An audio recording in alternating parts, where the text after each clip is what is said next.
الحين لودي كسب قضيته قدام الفيفا، هذا واحد. الآن يصدر فيكم قرار إيقاف. ليه خلوكم تسجلون 14 لاعب الفترة الماضية؟ لأنكم عارفين لودي بيكسب القضية. 3، تقول لي الوليد بن طلال دافع 2 مليار ومسوي عام. أنتم تتسلفون وتشحذونه 11 مليون ريال، يعني 1 مليون يورو أو 2 مليون يورو. تجيني تقول لي والله الوليد.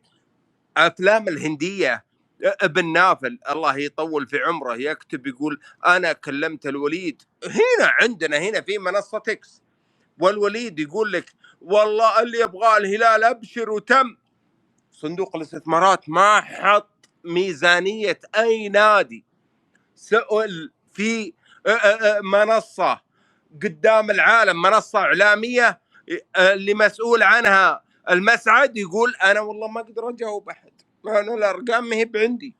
تجي أنت تحط ميزانيتك بصفتك من؟ أنتم لا تلعبون علينا، مو بأي شيء تجيبونه تقولون والله الوليد هو اللي شراه، والله الوليد هو. أنتم كنتم بتودون نونيز إلى الاتحاد، لين جمهور النصر حط هاشتاجات وفتح مساحات وانكشفتوا. الآن وارطانين في نونيز ما تدرون وين تودونه، جايبينه ب65 مليون يورو، ما تدرون وين تودونه. تلعبون على من؟ تضحكون على من؟ يا أخي عيب اللي قاعد تسوونه، عيب. وليد الفراج يقول والله لو انه عند النصر انا اعرفهم كذا بالحرف الواحد، انا اعرفهم والله لو انه عند النصر رجال اعمال سددوه.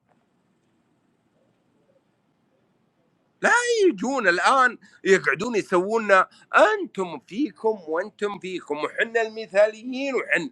يا رجل ما في إدارة. يا اخي نادي الاهلي الهابط والله ما تسلف من احد، نادي الاتحاد اللي يرقل ما تسلف من احد، انت اللي تتسلف، انت اللي تدور الريال في اللي ما نبقاي. لا اله الا الله. ثاني شيء تجيني مقطع فيديو تطلبون الوليد بن طلال نبغى كريستيانو نبغاه تكفى نبغى. قال لكم كذا مقطع صورة وصوت، فلوس ما فيه، كذا بيد مقطع فيديو. تبوني ارفع رفعته، اذا سمح لي ابو بتال لا ارفع. لا ترفع شيء، لا ترفع شيء، لا ترفع فلوس ما في. الله لا يرفع عنك. لا هم ترى ينغاضون مني يا ابو بتال، ما يحبون يواجهوني، ترى ينحاشون والله يقولها وانا صادق، والله ينحاشون يا ابو بتال. لما يصير فيها نصر وهلال واتدخل انا ينحاشون. ايوه رب البيت في كذا مساحه ينحاشون، سواء بالارقام سواء بالاثباتات والادله ينحاشون. الى درجه الاهلاويه، تخيل اهلاوي مو بقادر. يا اخي تبني اعطيك اسمع، اعطيتك اياه. يفتح مساحه توصل ل 2000. مالي دخل بحد، لا تعطيني سمح. يفتح مساحته توصل 2000، ما قدر علي. من راح يجيبون واحد هلالي يبوني اصادمه هنا. مسكين يا عنتر. خلاص موضوعنا في اهلاك. تعرف كلمه اهلاك ولا لا؟ هلاك الله لا يهلكنا والله يجعلهم من هالحال ورده. طيب يعطيك العافيه، انا التزم الصمت فمان الله. يعطيك العافيه. الصوت واضح. تفضل. اي عبد الرحمن تفضل يا شو اسمه غايب حبيبي. غايب ايوه. هلا والله ابو وسم. يا مرحبا.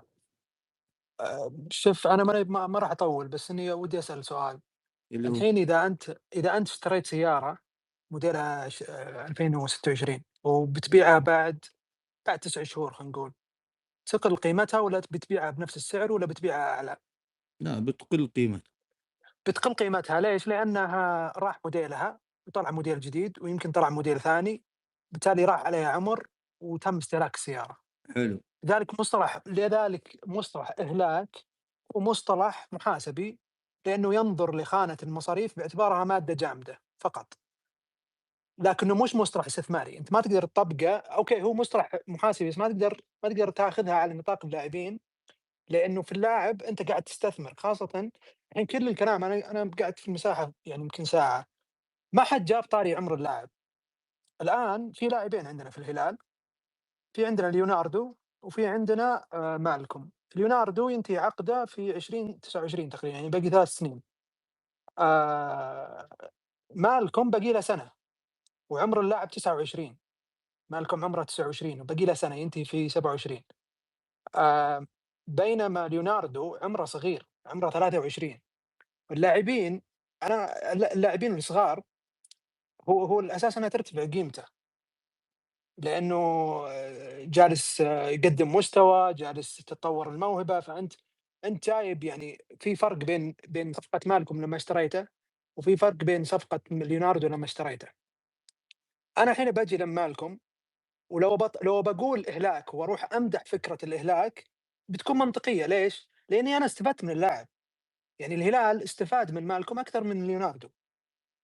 حقق بطولات، لعب كثير، دقائق اللعب عنده أكثر من ليوناردو. يعني معروف مستواه، يعني بغض النظر عن التذبذب اللي صار مثلا آخر سنة مثلا. لكن ليوناردو أنت ما استفدت منه فنيا، ما كان هو ركيزة أساسية، يعني ما كان لاعب أساسي في الفريق، ولا هو باللاعب اللي قاعد ياخذ مكانه تدريجيا، فأنت قاعد تستثمر فيه وبالتالي بيصير ركيزة أساسية وكذا. لا، فأنت اليوم لا استفدت منه فنيا ولا استفدت منه ماليا.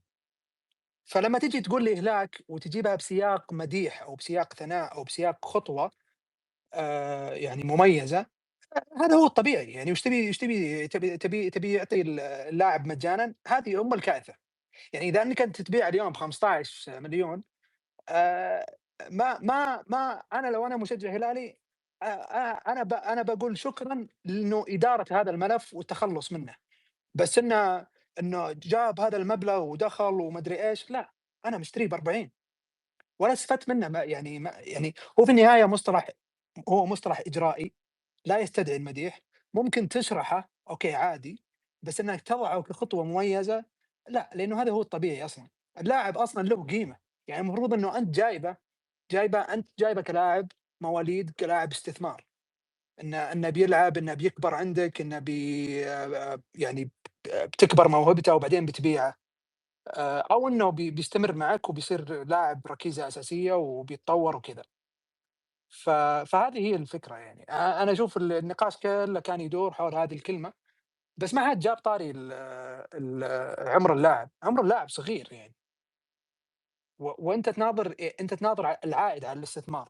العائد على الاستثمار في مالكم أفضل بكثير، لأنه أنا استفدت من اللاعب 3 سنين، يعني 2 3 سنين، بعت المتبقي من عقده بهذه القيمة. ما أدري كم عاد راح ينباع مالكم، بس بعت المتبقي من عقده. أوكي تخلصت من رواتبه إلى آخره. لكن ليوناردو لا. ليوناردو أنا أشوف إنه مثلا لو أنا بقيمها كصفقة بشوف صفقة فاشلة، يعني أو صفقة ما نجحت. خلينا نقول بلطف العبارة، صفقة ما نجحت، ما استفاد منها النادي فنيا ولا استفاد ماليا، راح وباعها. يعني في لاعب في القادسية انباع بربح ما أعرف اسمه، باع السنة الماضية أتوقع. يعني القادسية هنا استفاد كثير، ممكن تخلص من رواتب اللاعب وبنفس الوقت كسب مبلغ بأكثر من المبلغ اللي دفعه في اللاعب. وبس والله شكرا. يعطيك العافية يا حبيبي. ابو وسام بس 10 ثواني. نيرون يقول هرب. انا والله ما اهرب. في الطرح الرياضي لو تجيب 100 نفسك والله بدري عليهم، لكن شخصك هو 70 مليون. نعم انا ما اهرب. لا والله ما هربت علي بالملزي منك. كفو ولد كفو. ما في الطرح لا والله جاني اتصال وارجع ولا عادي طرح رياضي. اما لان قلت اعرفهم يهربون وتاج على راسي جعلك. اما كاشخاص انتم والله انكم مطلق مني وابرك مني ونعم فيكم كل رجال. انا اتكلم على الطرح الرياضي. لا والله انا ما اهرب، لكن والله انا جاني اتصال ورجعت. والله ما قلت هربت يا تركي. لا قلت كل ما اناقشهم يهربون. هذا كلام. انا ما اقصدك انت، انا اقصد ناس غيرك يا مسلم. سم اسفي. شكرا لك والله يا شكرا تركي علي بالملازيم انك كفو ولد كفو. يا بعد راسي ما نجي الا من بعدك ونطيب واطيب مني. لا ورب البيت العين ما تعلى على الحاجب وانا اخوك حبيبي. طيب بطل الدوري ولا خلف واحد منهم؟ لا دور عبد الله بطل. السلام عليكم ورحمة الله وبركاته. مساء الخير ابو بتال او صباح الخير عليك وعلى شريكك العزيز عبد الرحمن والمتحدثين والمستمعين. اول شيء اني انا والله اني آلمني ما قرأته اليوم من ان الهلال يعني قريب من بيع ليوناردو ب17 مليون، وهو اللي شراه نادي الهلال كمواليد ليستثمر به أو ليلعب معه لمدة 5 سنوات بمبلغ 40 مليون. هذه قيمة انتقال. أنا لا أتحدث عن رواتب، ركز معي، أنا لا أتحدث عن رواتب. الرواتب يدفعها النادي الجديد اللي يأخذه، لكن الهلال اشترى قيمة انتقال ليوناردو 40 مليون يورو حسب موقع العالمي الأكثر اعتمادا في انتقالات اللاعبين ترانسفير ماركت، أن الهلال اشترى ليوناردو بمبلغ 40 مليون يورو. اليوم نفس الموقع يؤكد مع فابريزيو رومانو أن الهلال قريب من بيع عقد اللاعب بمبلغ 17 مليون يورو، 23 مليون يورو. ونشاهد في نفس المدينة وفي نفس فريق عاجز عن أنه يأتي ببديل لمحور رئيس في الفريق. اليوم عندما أشاهد فريق فيه أزمة مالية لأن يأتي بأساسيات، وفريق عنده رفاهية وما لذ وطاب ويبيع بخسارة ويهلك ما أهلك، هذه ما تجي. لا تقول لي إن انتقل إلى المالك الجديد وذا. حنا منذ الاستحواذ والفريق اللي يعاني في كل فترة انتقالات هو النصر، الفريق اللي عاجز في كل حتى لما جاب دوران اللي يزعجونه بدوران 77 مليون يورو ما ادري كيف. ترى في دوران جاء في اليوم الاخير من الشتويه بعد اخذ وعطى ورد وصد وما ادري كيف، اخر يوم في الشتويه اللي يتذكر معي ان دوران وقع اخر يوم. الشتويه الماضيه جايبين حيدر عبد الكريم 100,000 يورو ما ادري كم، يعني ما تسوى هذه على بند النثريات. اليوم النصر يعاني في الصيفية، يعاني في الشتوية، وفي فريق بجنبه جاره مفترض منافس. هذا قتل للمنافسة اني اعطي فريق في الصيفية 7 لاعبين وفي الشتوية 7 لاعبين، في واحد يسجل بالصيفية 3 لاعبين احتياج واساسيات، ويسجل لي في الشتوية لاعب واحد. وين المنافسة؟ وتبغوني انافس؟ ما راح انافس ابدا، ما راح انافس. اليوم 5 إلى 6 لاعبين سيخرجون من الهلال وبدلاءهم جاهزين. لاحظ معي منذ الاستحواذ في يونيو 2023 إلى يونيو 2026 3 سنوات النصر أقل من الهلال صرف بالأرقام، ووضحت أنا ذلك بالأرقام. لكن لما تجي وتعطي نادي وتعطي أندية الصندوق، نتكلم عن الأندية الأربعة، فريق يقعد يلعب في النخبة ب14 إلى 16 أجنبي وأنا ألعب ب9 أجانب، كيف هذا؟ كيف الحكم هذا يصير كذا؟ يعني أنت كيف تمنعني؟ أنا الآن بجيب بديل بروزوفيتش، أنا مفترض إني بلعب بالنخبة إني أجيب بديل بروزوفيتش، كنت قضيت منه. أنا الآن أشتغل في ال11 وال12 وال13 وال14 أسوة بغيري. اليوم أنت مانع عني الأساسيات. أنت ما أنا كيف أنافس في الدوري؟ أنا ودي أنافس في النخبة بعد. ما يصير والله اللي قاعد يصير كذا إنه إبعاد النصر عن المنافسة. النصر قاتل الموسم هذا وجاب الدوري تراه وهو ب9 لعيبة. روح لأندية الصندوق الثانية مع القادسية كله عنده ما لذ وطاب. القادسية طبعا تبع أرامكو. أنت لما تجي فريق يطلع مدرب مثل الاتحاد ويجيب بديله جاهز وانت تغصبني وترغمني على اني اجيب ناس انت موقع معهم بالاساس مثل بيولي. وين المنافس؟ وين ما لذ وطاب؟ ما لذ وطاب عند غيري، ما هو بعندي. اللي قاعد يصير ان النصر، اللي اتضح لي ان النصر لن ينافس على اي بطولة الموسم القادم. خذها ولا خلها، تتفق تختلف انت حر. النصر لم يوجد بديل لرونالدو كمهاجم مواليد تستفيد منه في النخبة، تستفيد منه في كأس الملك، تستفيد منه في السوبر. لم يحضر النصر لم يحضر ظهير ايسر، لم يحضر. يا اخي وسط الملعب فاضي عند النصر اليوم، ما في الا الخيبري والحسن. وتجيني تقول لي النصر قبل شوي منزل الرياضية يقول النصر يعاني من الجانب المالي، والجانب المالي يعطل بديل بروزوفيتش. انت عطني الصفقة الأساسية وبعدين كلمني عن الاحتياجات الأخرى. وغيري اليوم يوقع ويشيل. وبنزيما اللي تذكرون معي يرجعوا للشتوية 6 انتقالات صيفية وشتوية مرت على أندية الصندوق منذ الاستحواذ. النصر اللي عانى في ال6 كلها، كل ال6 عانى، غيره لم يعاني أبدا. بس يقول أبي اللاعب هذا يجي. اليوم لما ترجع وتشوف إنه الجاري العزيز يحصل لعيبة ويصرف. اليوم أمس جايبين بنزيما فاتحين مساحات ومغردين تغريدات إنه هذا ضالة الهلال، حنا بغيناه وجاء. اليوم بيصرفونه. تخيل معي في فريق بيصرف بنزيما. تتوقع بنزيما بيطلع ولا بيتركها ويروح؟ يعني يترك فلوسه ويروح؟ بياخذ كامل السنة كاملة، كامل الرواتب بياخذها بنزيما. طبعا الانتقال قالوا انه 0 حسب موقع ترانسفير ماركت، لكن انا اتكلم عن الرواتب. بنزيما لن يتنازل عن ريال واحد او يورو واحد، لن يتنازل عنه. اليوم انت تعطي بنزيما راتب السنوي 122 مليون يورو، تعطيه اياه وتجيب بديل له. شو تسمي هذه؟ رفاهية ولا غير رفاهية؟ لما تطلع ليوناردو، انا ابي من الصندوق مثلا او من لجنة الاستقطاب ان يوفرون الاساسيات للنصر.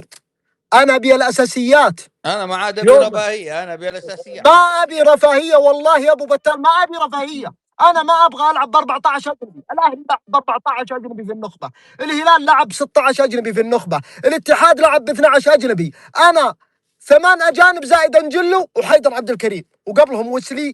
طبعا حيدر وسلي ما اجتمعوا، واحد طلع وواحد جاء.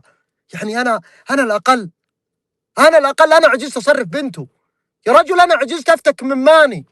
قبل 2 سنين كان النصر يحاول يطلع ماني بيجيب بديل في المحور، تذكرونها معي. عجز، يقول عقد ماني عالي، من بيدفع؟ يا رجال العام يقول النصر يبي لاعب، يقولون صرف وسلي بعدين كلمنا. صرف وسلي وكلمني. اليوم ليوناردو صفقة حاولوا انهم يغطونها، لكن ما فابريزيو اعلنها للملأ. 17 مليون. 17. انت خسران اكثر من 70 الى من 60% اكثر. ما يصير كذا. انت تبغاني انافس؟ انا ما راح اجيب المركز الخامس الموسم الجاي، ولا راح اطلع من النخبه. انا بغض النظر رونالدو اتفقت اختلفت، انا اعرف ان في ناس تختلف تتفق. لا يا عبد الله، فوق هذا يقولون اللي قاعد يدعمنا هو الوليد بن طلال. ما اتكلم. لازم تفتح المايك انت، ترى ما بلازم تقول الكلمه هذه. يا رجل امون على الرجال يا ابن الحلال. ثمون والله يقولون. امون عبد الله بروح الخلص. يلا انا بختم. انا اقول اليوم يا ابو بتال، اليوم حنا تاريخ تقريبا 12 بعد 10 ايام. صوتي جاني اتصال ابو بتال، صوتي واضح. انا اقول بعد 10 ايام يعني بتفتح سوق الانتقالات الصيفيه.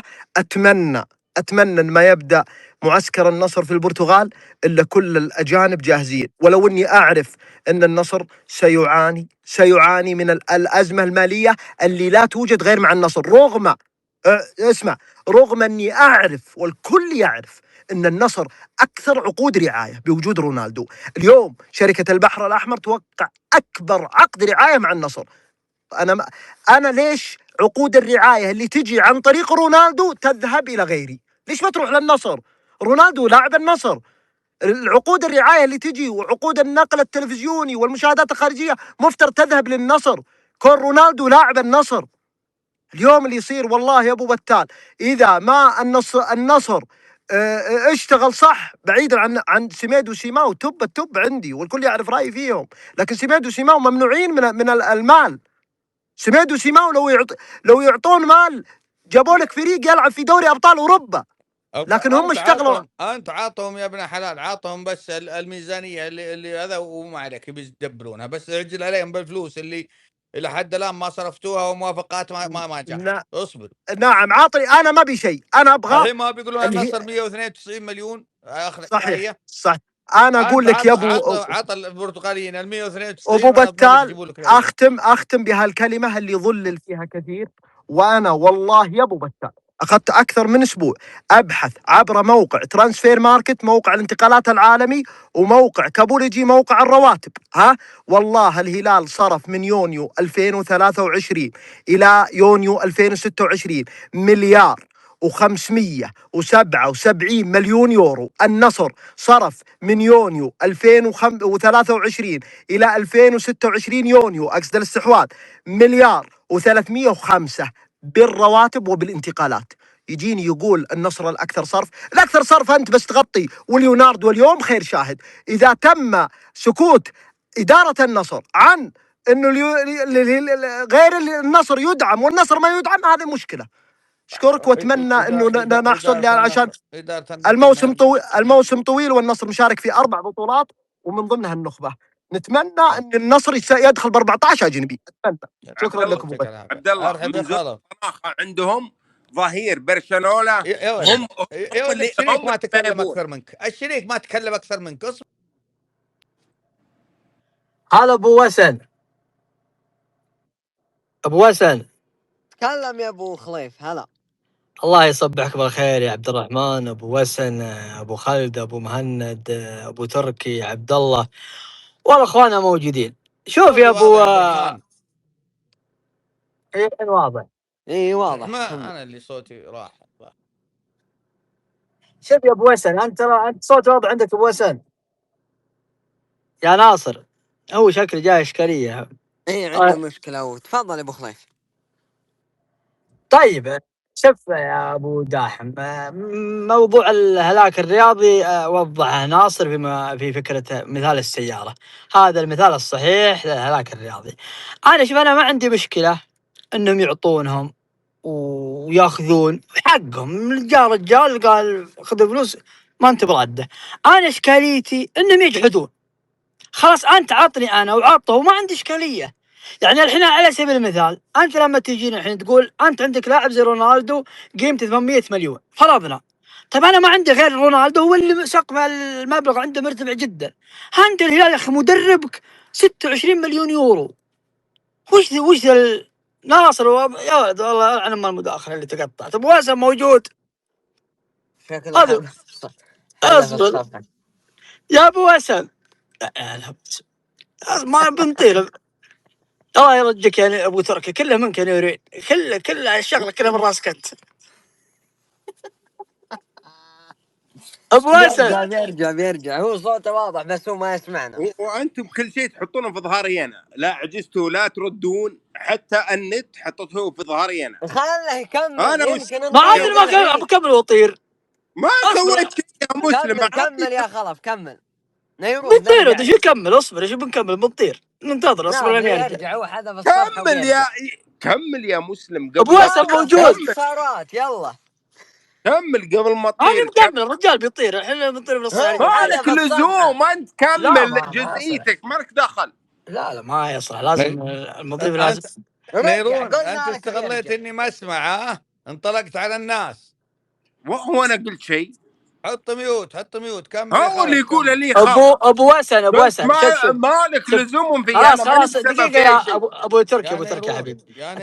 دقيقه حط ميوت يا ابن الحلال. دقيقه ابو تركي يا ابو وسن انا والله ماني من الناس اللي يعني يطول في الشرح. انا اختلافي مع الاخوه الهلاليين. انت كل يوم طلع لي موضوع وموال، يعني تحط المشكله علي انا. انت الحين لو اسوي مقارنه بين لعبه النصر ولعبه الهلال يا رجل انت خطيت. يعني ليش دايم انت ثابت في الامور الماليه؟ وش ذا الفريق اللي له 40 سنه ثابت في الامور الماليه؟ قبل الاستحواذ قلت والله حنا عندنا الدعم، بعد الاستحواذ قلت والله الدعم وقف. طب انت توجه لي توجه صحيح عشان نمشي معك بالفكره. لا انا اللي اسالك يا ابو وسن السؤال اللي اتمنى انك تجاوب عليه، ليش الفريق هذا مثبت ماليا من 40 سنه؟ تفضل ابو وسن. والله يا ولد انه عنده قضايا، وعنده بس انه قضايا ما تشاف، اخرها الودي يشوفها في الفيفا، انا في الفيفا وكسبها بس ما تكلموا فيها ولا برنامج. يا اخي الاعلام عندنا اعلام قضايا الهلال يصب مثل واحد مع جركن مويه وقدامه نار، يصب مويه وتطفي خلاص. قضايا النصر والاتحاد والاهلي والشباب مع جركن غاز ديزل بنزين كوكتيل يصب تولع زياده. يا اخي سالفه اهلاك هذه ما طلعت من فراغ، المصطلح موجود في المحاسبه، يمكن 3/4 ما يعرفه، بس طلع الليله وشو عشان يقولون ان الهلال ما خسر، هذا اهلاك، يعني هذا استفدنا من اللاعب سنه عشان. طيب والانديه الثانيه بعد استفادت؟ بس ترى عندنا مشكله ابو وسن بعد احنا النصر استفاد من اوتافيو، اهلاك ما سمعنا النصراويين يقولون اهلاك. الله يهلك الظالم، اهلكوه يا رجل بطريقه محترفه يا ابو وسن. عبد الرحمن، احنا كم جبنا لاعب في الشتويه؟ لاعب واحد. الموسم واحد محلي واحد اجنبي. طيب اوكي خلينا بنقول احنا عندنا جو فيليكس، عندنا جايبين مثلا من بعد جايبين في الصيفيه كومان ومارتينيز. طيب 3 والحيدر 4، اضرب الحمى خلها تصل 100 مليون. طيب انت الان في الشتويه، الحاله الشتويه جايبين بنزيما الضرب 200 مليون، والان بيمشي زي الحلاوه. ليه؟ بس انا في نقطه ودي اختم بها يا ابو وسن. عندنا الاعلام يا اخي، اليوم في اعلامي نصراوي الله يصلحه يقول والله احنا مشكلتنا في قويدو ومشكلتنا في رايد اسماعيل. يا اخي لا تقول لي الموال ذا، هذا تجاوزه. عطني فكره، قل يا اخي ما عندنا دعم، ما في فلوس، طالب بشيء احنا لا تطالب، لا تجي تقول والله احنا مثل اليوم يقول والله احنا عندنا مشكله تحملوها انت من النصراويين. اصبر اسكت، انت عندك معلومه، انت عندك شيء يا ولد، مشي الموضوع. يا اخي انا اعطيك على سبيل المثال، عندهم خلينا نقول مثلا المصدر اللي كلكم تعرفونه، كل فتره طالع لي في الشتويه او في الصيفيه قال عندهم مشاكل ماليه، يجونك بعض الاعلاميين النصراويين يقول لك والله احنا عندنا مشاكل. ليش تثبتها انت؟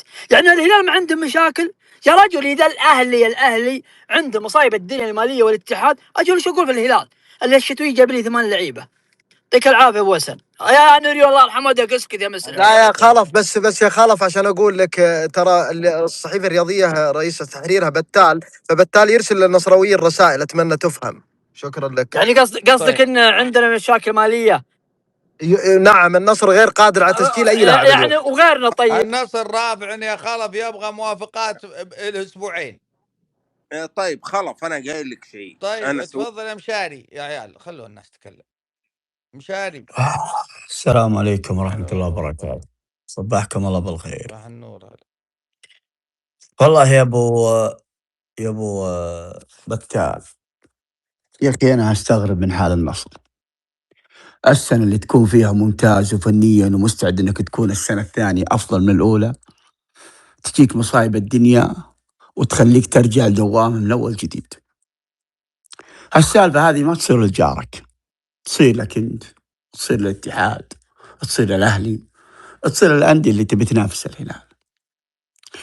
انا عندي قراءة وعلى قدي قراءتي، أنا أشوف أنها على قدي، لكن لما بشوف إن بطولة النخبة راح تقام بالرياض وأكبر منافسين لها الهلال والنصر، أنا ليش أقوي الهلال والنصر اثنينها؟ أنا بضمن لي واحد أخليه قوي عشان ياخذ البطولة. الهلال أقويه زين وأخليه ياخذ البطولة والنصر يجلس. يعني مو معقول التعطيل اللي قاعد يصير للنصر. أنا الفترة هذه أنا ما حكيت ولا تكلمت ولا بيتكلم، لأني من جهة أثق في عمل البرتغاليين، ومن جهة ثانية أسمع أمور وسوالف عن الأمور المالية في النصر، ولا أعرف الصحيح ولا أعرف إيش اللي يصير، ولا يطلع أحد يتكلم معانا بشفافية ويقولنا والله اللي صاير بناديكم هاللون وهاللون وهاللون. طيب ليش بس نادينا؟ ليش نادينا لا تصير بهالبلاوي؟ طيب نادينا، أنا اللي أعرفه أي شركة في العالم، أي شركة مرموقة في العالم عندها موظف مخاطر إدارة مالية. موظف المخاطر الماليه، اداره المخاطر الماليه اللي في النصر، يعني ما يعرف، مو عارف شغله. وظيفتك اساسا انك تبقى الشركه هذا بالسيف سايد، الامور الماليه تكون بالسيف سايد. هل هذا ادى عمله على وجه اكمل؟ ما ندري، ولا نعرف والله العظيم اللي ما ادري منه هو، ولا ادري في موظف اداره مخاطر ماليه ولا لا في النصر، والله ما ادري. حاجه ثانيه يا ربع، مو معقوله اول سنه من الصندوق فقط اللي انا جبت فيها لاعبين، والسنه اللي بعدها فتره شتويه ميزانيه، الصيفيه اللي بعدها ميزانيه، الشتويه اللي بعدها ميزانيه، الصيفيه اللي بعدها ميزانيه، الشتويه اللي بعدها ميزانيه. طيب الى متى؟ اذا في اخطاء مسويها اشخاص يعملون في النصر، يا اخي تكلم يا اخي، يا اخي ريح الجماهير المسكينه هذه اللي تعرف وش قاعد يصير في يا ابو ناديه. مبارك، حتى لو في الاخطاء من اللي جاب الاداره هذه؟ اداره الصندوق. طيب حلو، من اللي رائد جابه؟ اسماعيل وادارته المسؤول. وقويدو طيب بيصروا معليش، على برضه قويدو. بتاع صندوق استثمارات السعودي تصير في اخطاء ماليه زي كذا وكوارث، مستحيل. وين المراقبه؟ وين المراقبه؟ وبس الوحيد النصر من بين هالانديه هذه اللي يصير فيها التلاعب هذا، اذا في تلاعب انا ما ادري.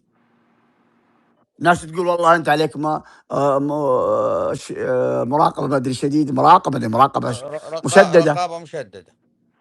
رقابه مشدده. عشان ايش؟ عشان قويدو وهيرو انتم اللي جبتوهم، وانتم اللي الجمهور. طيب قويدو هيرو اذا في منه قويدو انت اللي جبتوهم، انتم اللي وقعتوا معهم من عقود، اول سنه الجمهور انتم اللي اعطيتهم الصلاحيات. الجمهور يصيح ما يقول دام اعطيتوا شيلوا الصلاحيات قويدو، ليش ما شيلوا راقبتوا؟ قويدو، شيلوا قويدو، وترك رايد اسماعيل لين خرب. انتم المسؤولين. طيب وش ذنب النصر؟ مو معقوله اعطي موظف صلاحيات وما احط ولا اكون مراقب له في عمله. انا يجيني طلب شيك معين ابغى اصرفه، وشو له الشيك هذا؟ اللاعب هذا ليش جايبه 77 مليون؟ على اساس؟ العالم انا والله العظيم وكل ما اقول النصر وقف على رجلينه. الحين احنا السنه اللي فاتت قلنا رغم المصايب اللي صارت ورغم الكوارث اللي صارت للنصر، الا النصر يقدر وقفوا على رجلينه فنيا. طيب ابو مبارك، الله طيب سبحانه وتعالى. ونيمار يا ابو مبارك، نيمار ايش فيه؟ نفس دوران عندنا، ما اخذ حتى شهرين ومشى. يعني هذا هدر نيمار مالي بعد. البلا. انا لو يجيني واحد زي وليد بن طلال، حتى انا لو يجيني واحد زي وليد بن طلال ولو يضحك علي يقول انا والله المشكله حتى الناس اللي تجي تدفع للنصر ما يخلونه. طب كان عندنا خالد يعني في ناس دقيقه خلاص، في ناس جو قدموا ملفاتهم علشان يمتلكون في النصر، الى الان ملفاتهم بالدرج. طيب ليه؟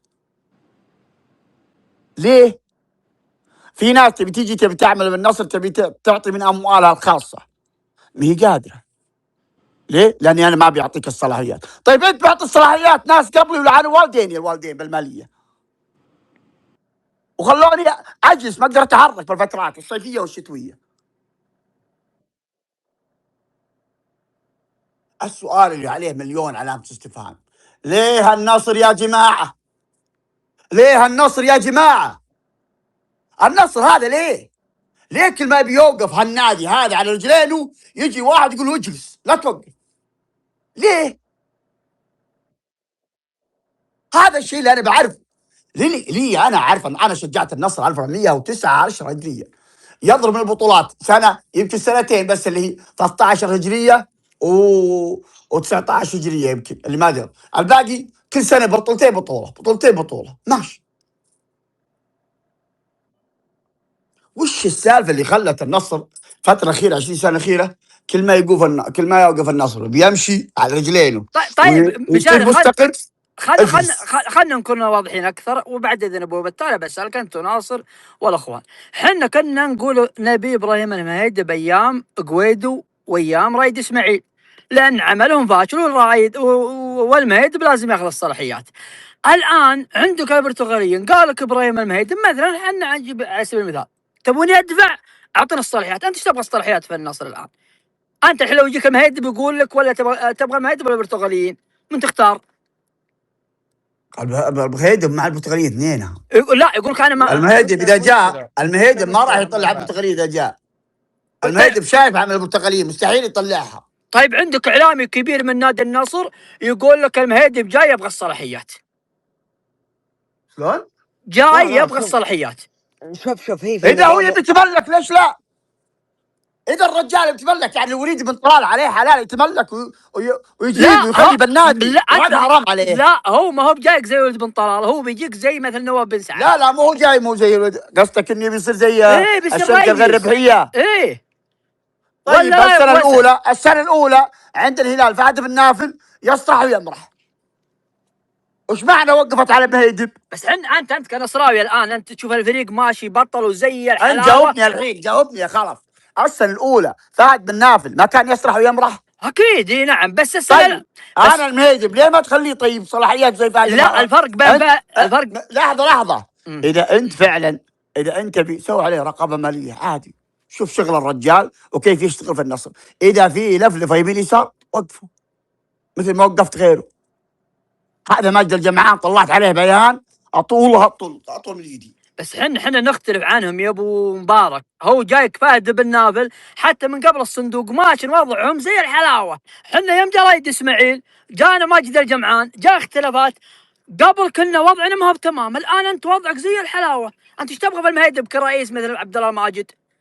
وين وضعك زي الحلاوه؟ الان حنا الان وضعك زي الحلاوه شلون؟ لا حنا فريق تبرم صفقه وين زي الحلاوه؟ لا انا اقول كاستقرار يا رجال. استقرار فني خلوا على جنب. هذا اللي انا انبسطني وقلت ان شاء الله السنه الجايه يبدا استقرار فني واداري.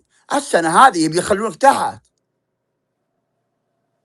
السنه هذه واضحه مواريها من بدايه. الوضع المالي مختلف عندنا الصدق. الوضع المالي يا اخي انا ابغى مثل غيري. انا ماني قايلك اعطني اكثر من غيري، ابغى مثل غيري.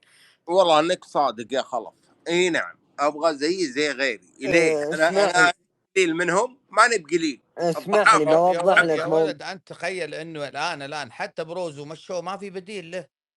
ما ندري اسمع يا ابو البديل خلصوا معه ينتظرون الفلوس. خذها مني انا يا ابو وسم بوضح لك موضوع الصلاحيات. شوف في نظام العمل وانا استفسرت عنها وسألت قلت كيف المهيدب يطلب صلاحيات كامله؟ قال ترى شوف ما في صلاحيات كامله يطلب فيها، لا هو له نظام صلاحيات محدوده من الملاك نفسهم. اذا هو بيطلب صلاحيات اضافيه ما في مشكله، عاد هم يوافقون ما يوافقون هي صلاحيات اضافيه. لكن حبيبي اذا الصلاحيات اني ابي اجيب لاعب معين وانا اتكفل بصفقته، ليش لا يا اخي؟ انت ما تخسر شيء الصندوق. والله عاد ما ادري، ما تخسران شيء. في النظام له صلاحيات محدوده. اذا هو نفسه يا حبيبي انا اقول لك لو الصلاحيات المحدوده هذه حقتك، انا رجل اعمال جاي للنصر ابى اجيب شيء من الناس لاعب، انا اتكفل بصفقته من طعطل السلام عليكم، ما راح تكلف شيء انت. انا راح اجيب مثلا ما يبعاد عندك ولا عندي هذه الملاك وقفت على النصر. هالقوانين هذا ما تستنى الا على النصر وفي مرونه على الانديه الثانيه. يا ولد الاهلي مشى كيسيه ومحرز وعطوهم بدله. يعني بس السؤال انا الاهلي اكثر منك دخل؟ لا لدرجه ليش قاعد يبيع البحر الاحمر طلعت من عندهم جو عندك الحين؟ ليش قاعد يبيع ويشتري؟ يا ولد انت عندك اعظم لاعب على وجه المعموره، لو يبيع بس لو يطبع اكواب نصر ويحط بس صورته على اكواب النصر اغرقت النصر بفلوس. السؤال ايش معنى النصر؟ لنا 3 سنين وحنا ميزانيتك متى تخلص؟ طيب سالفه الميزانيه ما يبونك. طيب علمونا متى تخلص سالفه الميزانيه؟ ولا هي عذر؟ ولا انا اشوف انها اصبحت عذر علشان ما اعطي النصر مثل باقي الانديه. ما ابي النصر يقوم، ابي الهلال ياخذ بطوله النخبه السنه هذه وبعدين يحل 1000 حلال للنصر. انت عارف ان ما راح ينافس الهلال بالنخبه خاصه في الرياض على ارض وجمهوره الا الهلال والنصر يتنافسوا على بطوله النخبه لانها في الرياض. ما راح تكون اقوى منهم. حتى الاهلي ما راح يكون قوي على ارض الرياض، ما راح يكون اقوى من النصر والهلال. حتى في انا نظام المواليد يا ابو انا مبارك، نفسيا انا بعطلك يا نصر. ابو مبارك تسمعني؟ لا حتى في أسمع. نظام المواليد لو نجي نقارن في نظام المواليد ونشوف القيمة، الفرق بين هذا، نشوف في قيمة شراء عقد مواليد نادي النصر يا ابو مبارك 45 مليون يورو دفعها على المواليد اللي هم موسلي وانجلو حيدر. بينما الهلال يا ابو مبارك قيمة شراء عقود مواليد نادي الهلال وهم 6 لاعبين: ليوناردو، كايو، ماتيو، الحارس يوسف، هذا التركي سايمون ميتي، 125 مليون يورو، تخيل. بينما انا صارف في المواليد 45 مليون. شوف الفرق. هذه والله مشكلة غريبة، شيء غريب، عبد غريب. الرحمن اعطيك اياها على بلاطه. سم. والله اذا اشتهى صاحب الشان انه يعدل النصر يعدله بدقيقه، ثواني يعدله. اذا في ميزانيات تنسدد ويلا امشي، خلاها من هالشركات. انا اسمع ان في شركات بتجي تتفق مع النصر 100 مليون و200 مليون وطالع. طيب انا هالصفقات ال 100 مليون و 200 مليون هذه اللي تجيني يا اخي ببرم صفقات خلال الاسبوع هذا يا اخي انا النصر احط لي بعسكر بابها وبالرياض وبعدين اروح للنمسا. الناس على طول راحت اوروبا وقاعده تعسكر هناك وباديه بجديه وانا قاعد اتفرج عليها. المواري ما هي طيبه للنصر الموسم هذا، انا اقول لك اياها بصراحه. المواري ما هي طيبه، والسبب في شيء غير معروف بالنصر وعذرهم المال. وللاسف لما تسال والله ولا واحد يعطيك اجابه، ولا واحد يعطيك اجابه. طيب اذا كان في متسبب في النصر يا اخي يفضحوا. منو؟ ماجد الجمعان. قل ماجد الجمعان خذا صار كذا وكذا وكذا وكذا. اخويدو صار كذا وكذا وكذا. هيرو صار كذا كذا كذا. ليه مبدا الشفافيه يا اخي؟ عشان المشجع بس يرتاح يا اخي، يعرف ان سبب الازمه الماليه هذه في ناس داخل النصر سببوها. لا تخليني ادخل في دوامه. لا انت في شيء غير طبيعي. تخلون النصراويين يتساءلون الى متى؟ الى متى والمشجع الجزائري كل سنه مبسوط؟ هو الوحيد المبسوط بيننا. والله اكبر همه انا ما ابي انزاجي، ابي مدرب ثاني غيره. هذا اكبر همه. هذا بيبتلي لي مصايب.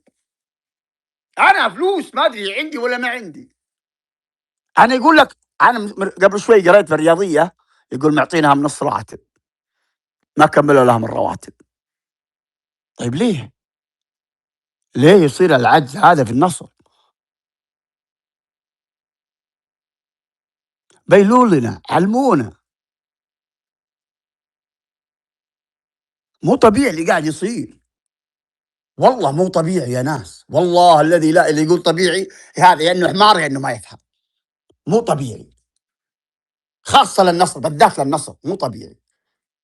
لما هالنادي هذا يوقف ويبغى ينافس زي الناس، لا تبدا المشاكل عليه.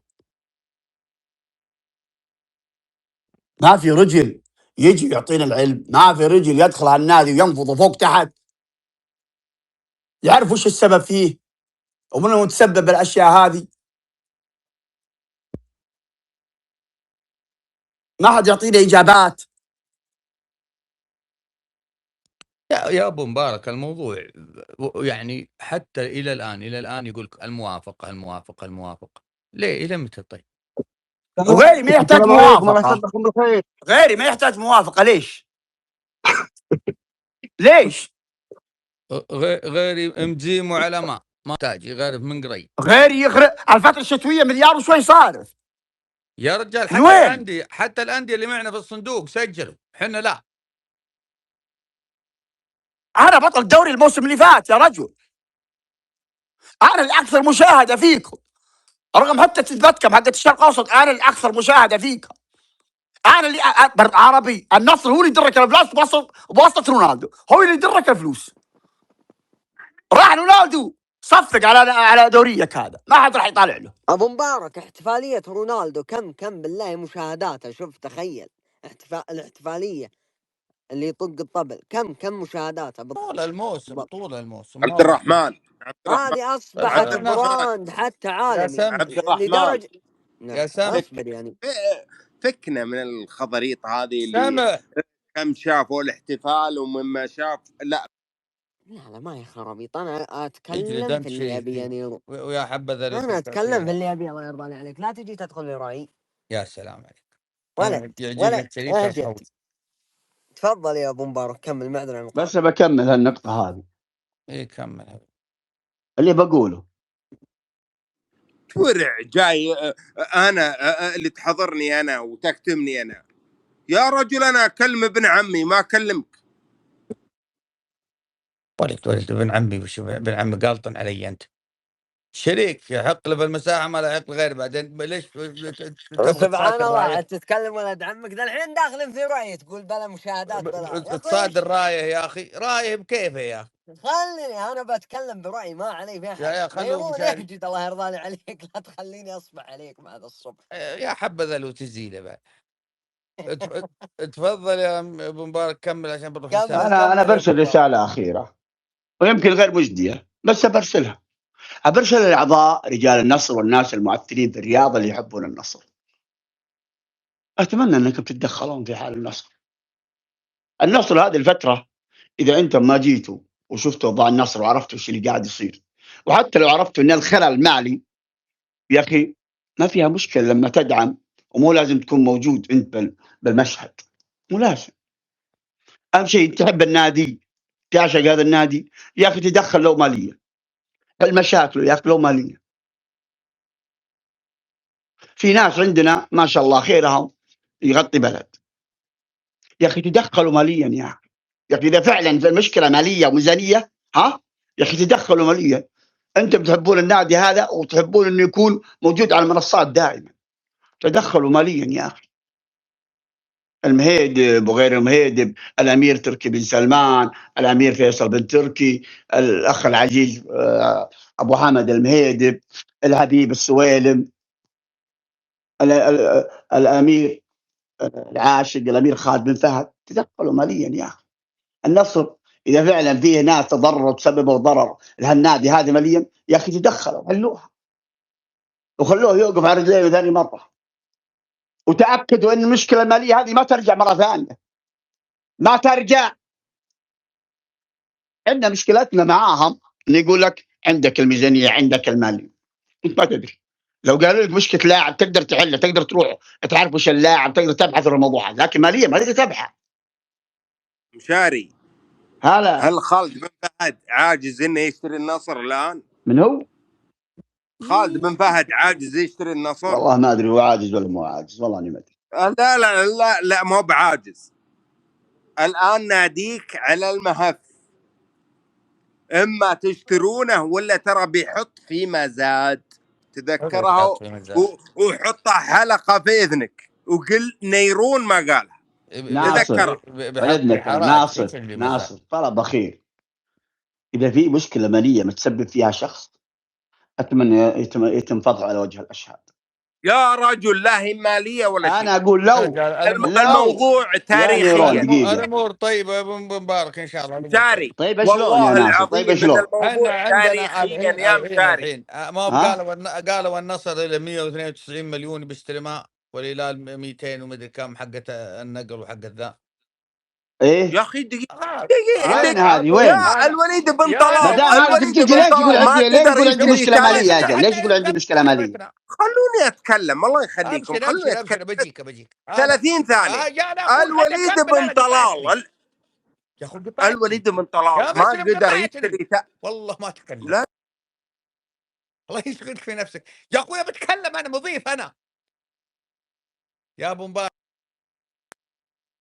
النصر الحين يقولون له 192 مليون، والهلال حقه النقل وحقه دي الموسم اللي راح عطوها البرتغاليين. انا اضمن لك ال 192 مليون في يدين البرتغاليين تصير لك زي ال 500 مليون، يجيبون لك لعيبه احسن لعيبه بس لا يكسر.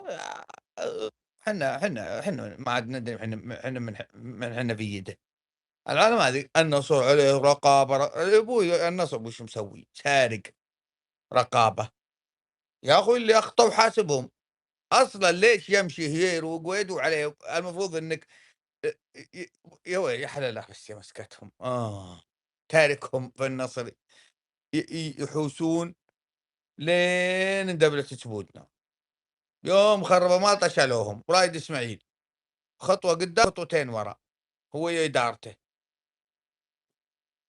طيب ابو مبارك اختم يا عشان رجل اسمعني دقيقه، الله يرحمه. لا 10 ثواني بس. يلا واحد الوليد بن طلال ثلاث قدر أربعة ياخذ تاليسكا ولا عبد الرحمن غريب من خالد بن فهد؟ ما قدر الوليد بن طلال. يا رجل سلموه خالد بن فهد وبس. ابشر ان شاء الله افهموا كلامي يا عالم، اللي ما تعرفون تفهمون افهموه. ما قدر ياخذ تاليسكا قدام خالد بن فهد. ابشر ما قدر ياخذ عبد الرحمن غريب من خالد بن فهد. انتم تلعبون 30 ثانيه انتهت. 30 ثانيه انتهت. خلاص انتهت ان شاء الله. السلام عليكم. موضوعك ان شاء الله. ارحب ابو سعد. سلمى صبحهم بالخير، كيف الحال؟ مساكم طيبين، وشلونكم؟ اللي بس ناب لا تقوله ها. لا بس انا ودي انا اختلف مع الشباب اللي يقول مشكله ماليه. ما هي مشكله ماليه. مشكله النصر ما هي مشكله ماليه، المال موجود. مشكله النصر من اللي يتصرف في المال، من اللي يحق له يتصرف. قاعدين يراقبون الجماعه، ما تطلع ريال. المال اللي موجود مسموح لك انك تتصرف فيه كرواتب، التزامات ماليه على النادي، اما باقي الصفقات لا، مو على كيفك. وقاعدين يعني مثل زلة المال سدد الرواتب وقعد. سدد الرواتب، سدد كل شيء. واما باقي الامور الثانيه لا، هذه فيها مراجعات.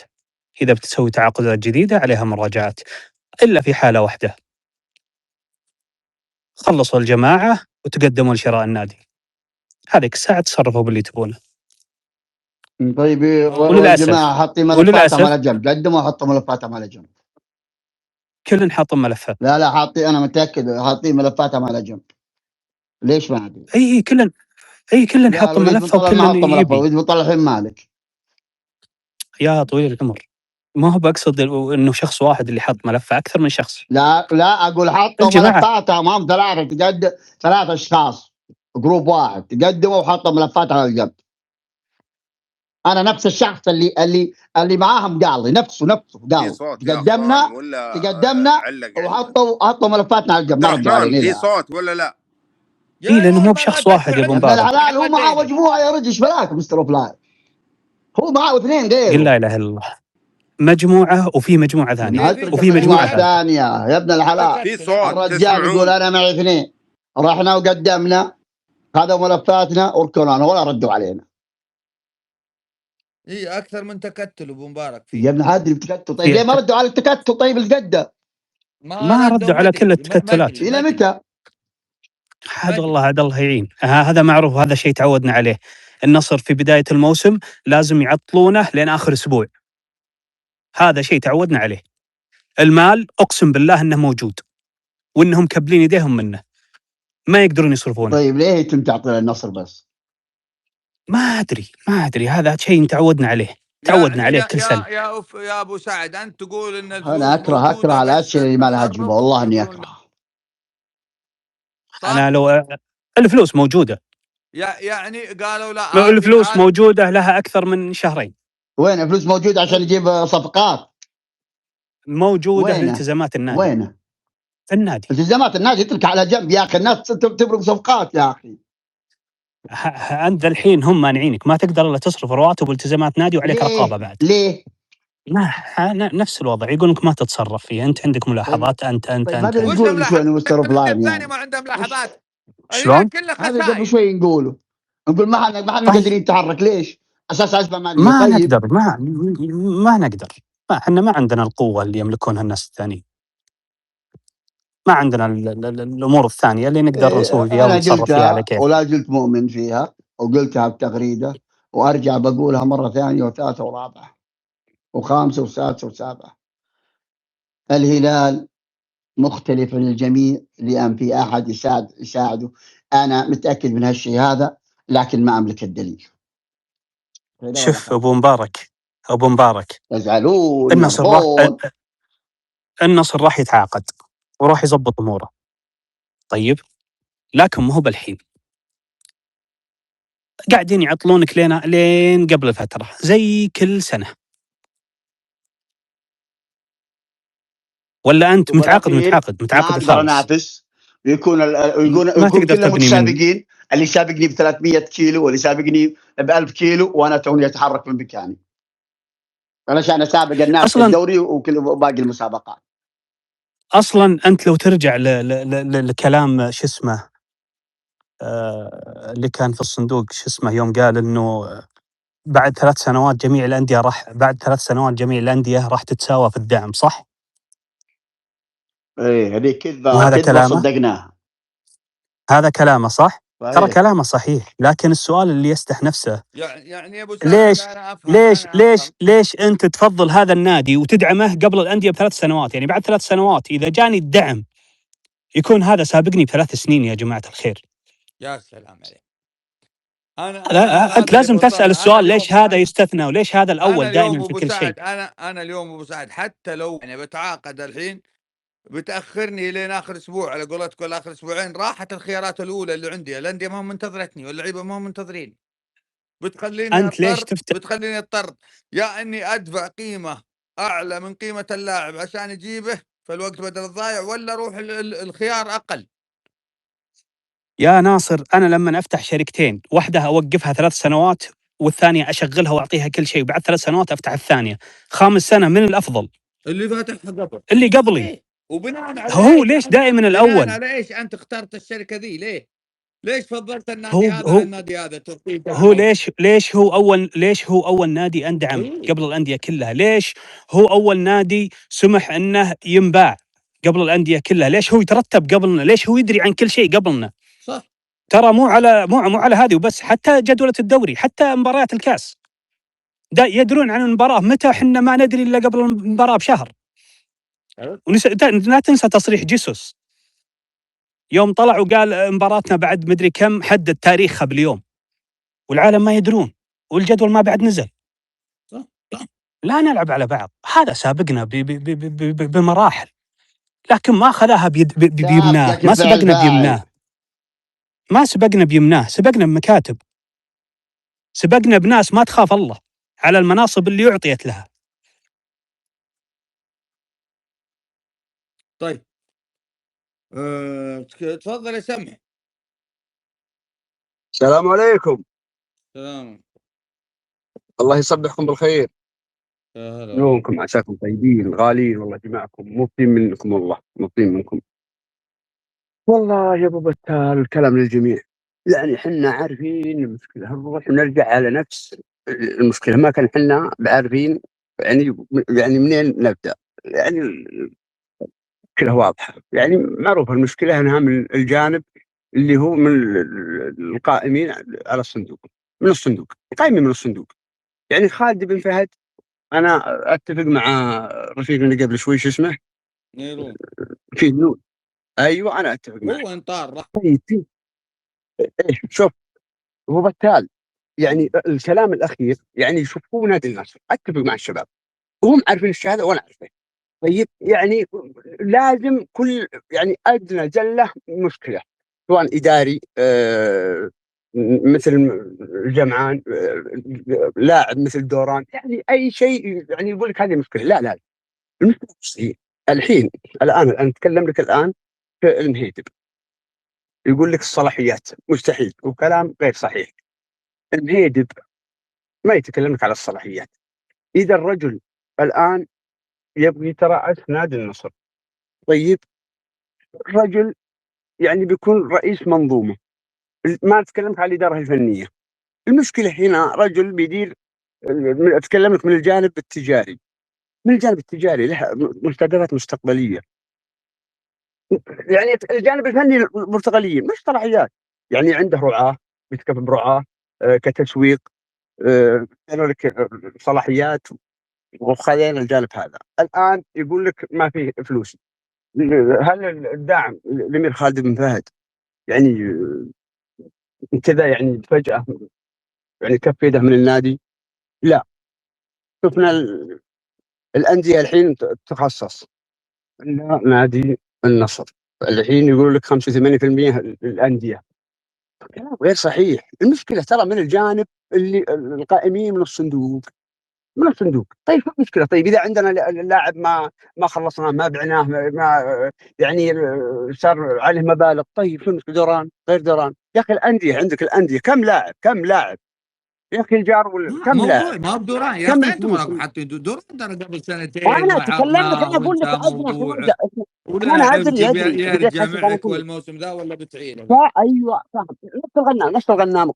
طيب المشكله من مستحيل انها يا اخي. اذا الجانب القائمين من الصندوق يعني ما شفنا منهم شفافيه يا اخي، ما في شفافيه يا اخي. يا اخي كل واحد يجي كرئيس ولا كاداري يطلع من النصب. المشكله واضحه يا اخي. القائمين اللي من الصندوق هم المشكله، هم اساس المشكله. لهم يا اخي ما في شفافيه، ما في استراتيجيه واضحه يا اخي للنادي. النادي الحين يقول لك في ابها دعمي، ما في دعم للنصر، داعم ما في داعم يا اخي. النادي له موارد النادي وين الموارد؟ وين ميزانيه النادي يعني وين ما ترى شفافيه للنادي الجمهور وين يا اخي؟ القائمين اللي من الصندوق هم البلايا. نروح ونرجع على المشكله الصندوق. وعلى فكره الان ممكن شفت الحديث كاس العالم للانديه يقول لك مشاركه الاهلي ومشاركه الهلال، والحين تطرح النصر والانديه الباقيه 85%. طيب ما راح يشارك ولا راح يشارك الاهلي، ما راح يشارك لان المالك واحد. لازم استحواذ لكل شركه على الانديه. يعني النصر يعني ننسى مشاركته في كاس العالم للانديه اذا سنحت له فرصه. والله يا ابو بتال، والله اني اتكلم جد. يمكن بعض الناس انا يسمعني يقول هذا لا جد اتكلم. اقسم بالله ما راح يشارك. طيب وين الشفافيه؟ وين انت الاستحواذ؟ وين الناس اللي انا اقسم بالله لا يرضى نادي النصر اتكلم فيه يا اخي. فيه تجار، فيه شركات يا اخي خليجيه تستحوذ عليه لو يعرض 100%، لكن ما في شفافيه. حتى الخصخصه في الانديه ما في. المشكله اللي هي القائمين من صندوق الاستثمارات. الله لا يهينكم على كل حال. لا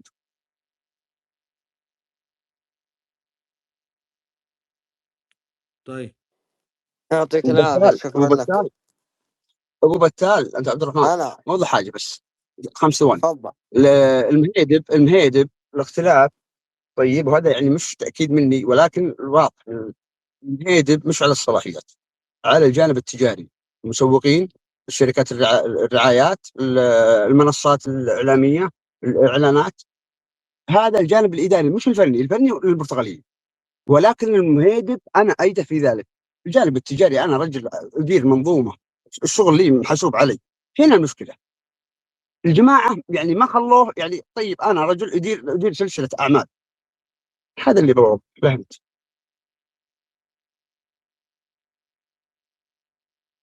طيب ملكع يعطيك تفضل. العافيه.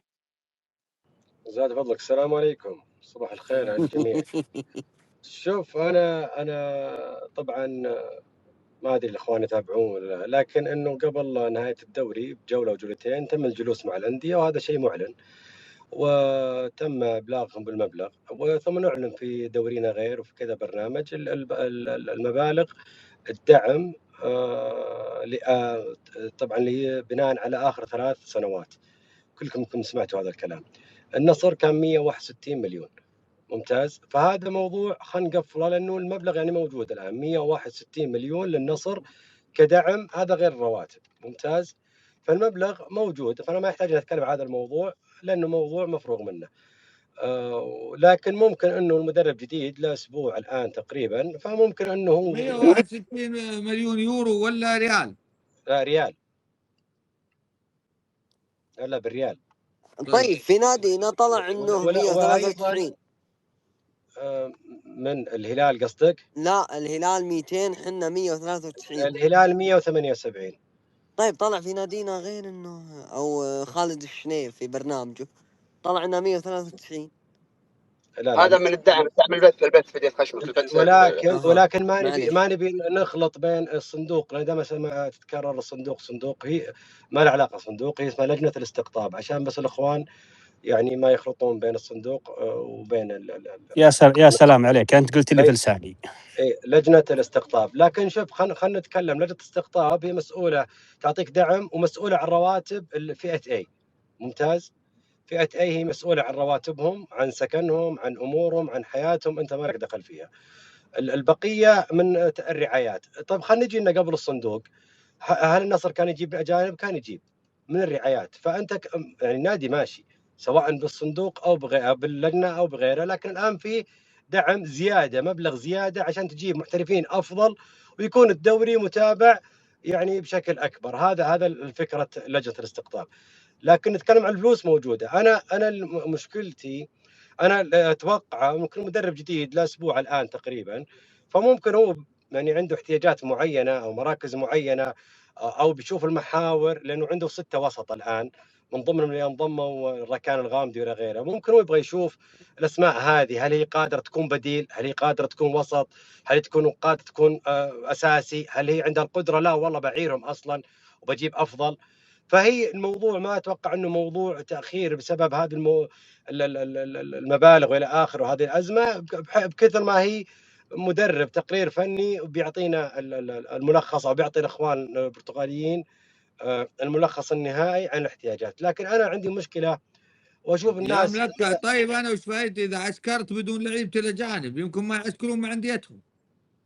يا اخي شوف، اللاعب الكبير على قولتهم ما يحتاج يعني بتتعلم تكتيك ولا بتعلم خطه اسبوع اسبوعين وهو عارف وهو ماشي، يعني لانه لاعب محترف ولاعب حتى استعداد يا اخي. لا بس شوف اللاعب اللي عنده اساسيات. انت مدرب المنتخب مانشين اللي قبل دونيس يوم طلع في المؤتمر وزعلوا عليه وشالوه وجابوا دونيس، هو كان يقول شو يقول انه كل اللعيبه اللي عندي في المنتخب ما في الا واحد عنده اساسيات كره قدم اللي هو عبد الله الحمدان.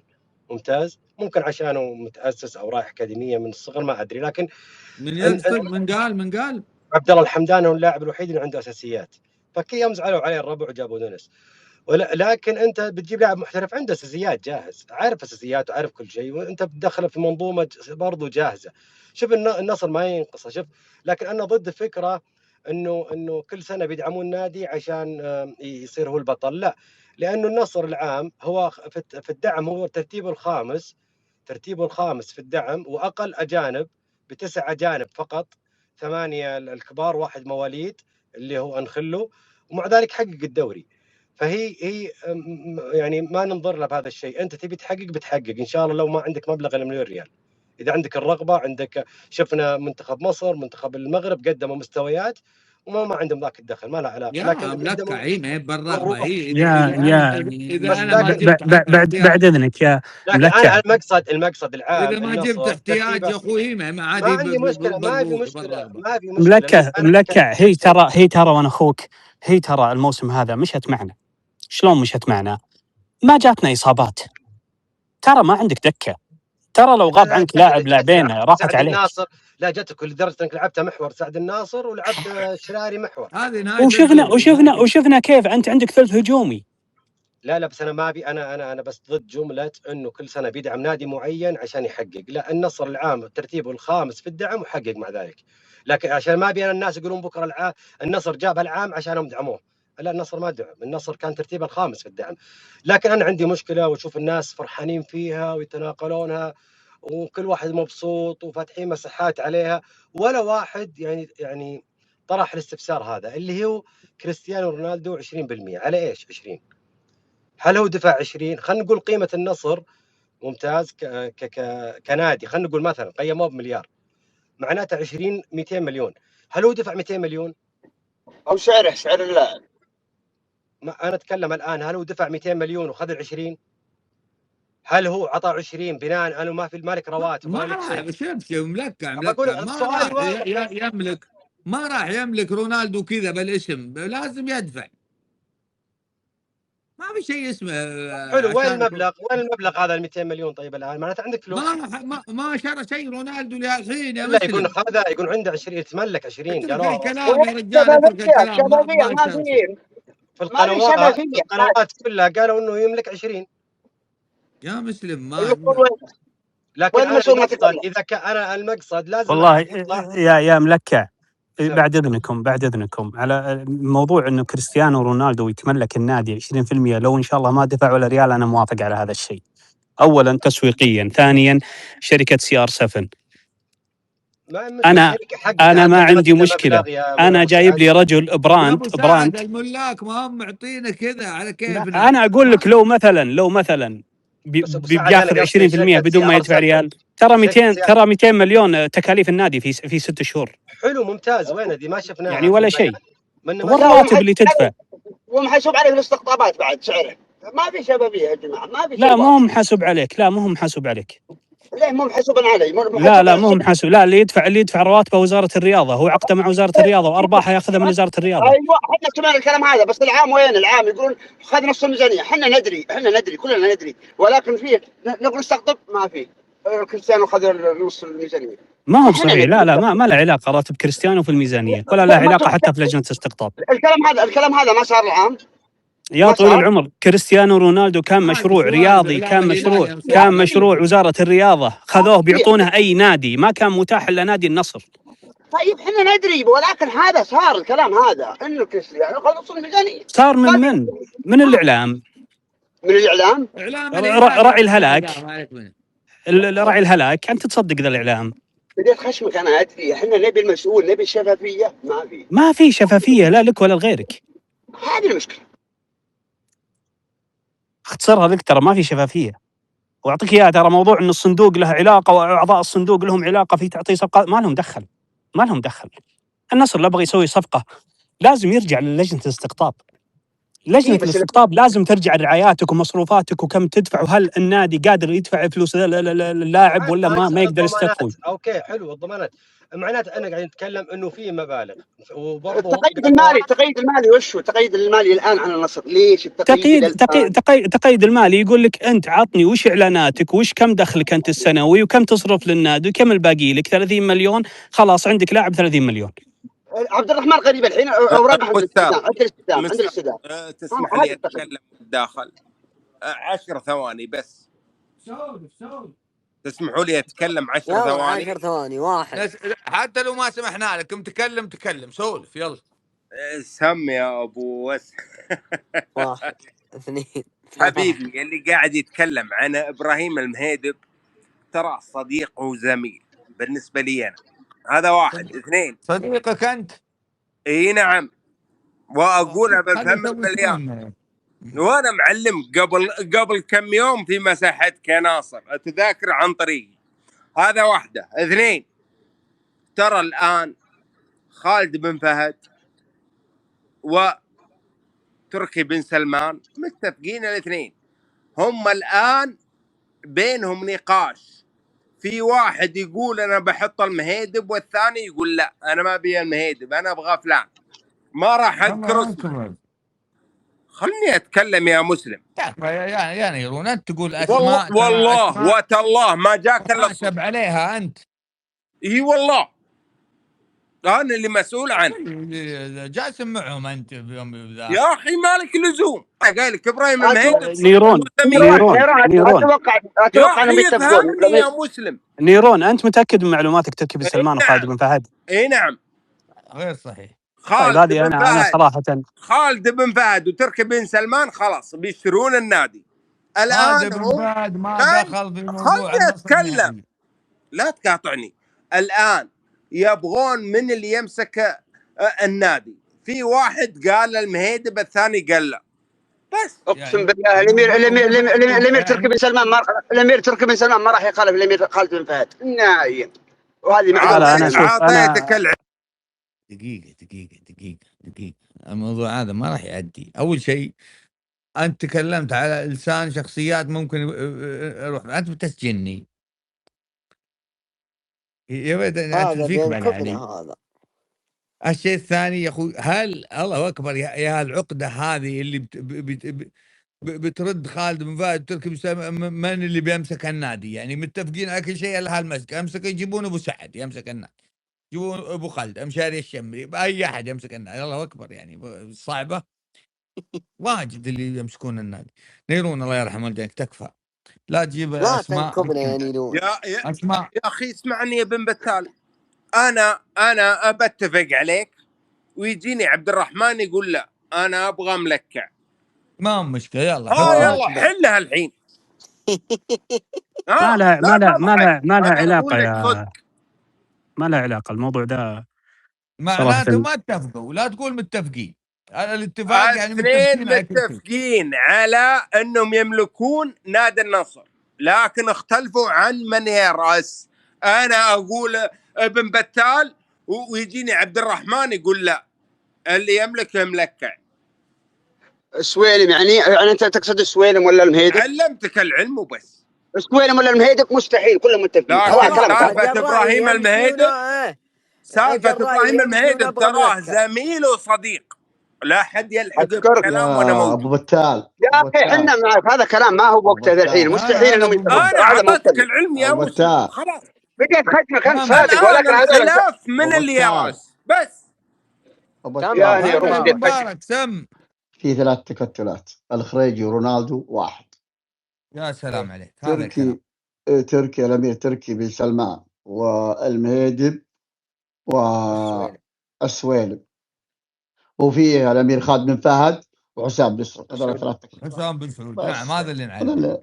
وسعود بن حسام. نعم هذول 3 تكتلات الموجودة. لا حسام بن سعود. في واحد قدم، انا متاكد 1,000,000%. في واحد قدم وحط ملفه وعلى جنب بس. ابو مشاري دقيقة ابو مشاري سجلها يا ناصر بن بتال. مشاري دقيقة يا الربع، دقيقة. مشاري وش تقول؟ الأخير وش تقول؟ في واحد قدم ايش؟ المعذرة على الكتم بس ما غلط وانا اسمع. كمل يا ابو مبارك. الأخير ايش؟ في واحد من التكتلات هذا قدم ملفه وركنوه على جنب إلى الآن. طيب ابو مبارك، تحدي بيني وبينك يا ابو مبارك على ما يشهدونه ويشهد ناصر ابو مبارك ابو مبارك انت يوم انت دقيقه يا نيرون، دقيقه. كل الاثنين متفقين. نيرون دقيقه الله يهديك. الاختلاف من اللي يراس. مشاري ابو مبارك ابو سعد بيقول شيء عنده، بيقول ابو مبارك بيني وبين في خادم الايام. انت قلت لي قبل شوي خلى التحدي. انت تعرف المهيدب شخصيا؟ اي والله. الخريج بيستحوذ على نادي ثاني يا جماعه، زميلي وصديقي. خلاص ابو مبارك يعني. انت قلت لي قبل شوي انه واحد قدم وركنه على جنب، قلت لك انا اكثر من مجموعه صح؟ ايه قلت لك انا فيه تكتل قدم وركنه على جنب. يا سلام. الكلام ليه ما بتوا في امره؟ انا بعلم هذه اشاعه. يا نيرون طلعوكم اشاعه خلوكم تاكلون وتعبون فيها وما تدرون. هذه ابو مبارك يا الربع الخريج بيستحوذ على يا الربع تداخل الاصوات والله ما له داعي. يا الربع خلونا نتناقش شوي. يا نيرون خلي ابو سعد يتكلم مع مشاري دقيقه بس، حط ميوت. وانا بعد ابغى اسال ابو مبارك سؤال مهم. فيصل ابن تركي وش موقعه من الاعراب؟ مع مين بالضبط؟ فيصل ما هو مع التكتلات. ابو مبارك عشان بس اوضح لك، انت قبل شوي قلت في واحد قدم وركنوه، وانا قلت لك في اكثر من مجموعه اللي هي التكتلات اللي انت ذكرتها. انا ادري في 3 مجموعات، بس في واحد قدم وركنوه على جنب. بقول انا ليش ركنوه على جنب؟ ليه ما بتوا انا ابى اعطيك المعلومه اللي عندي. التكتلات هذه الحوارات اللي قاعده تصير يبغون يخلون الثلاثه هذه في واحد باي طريقه ممكنه. شلون يعني؟ ماني فاهم.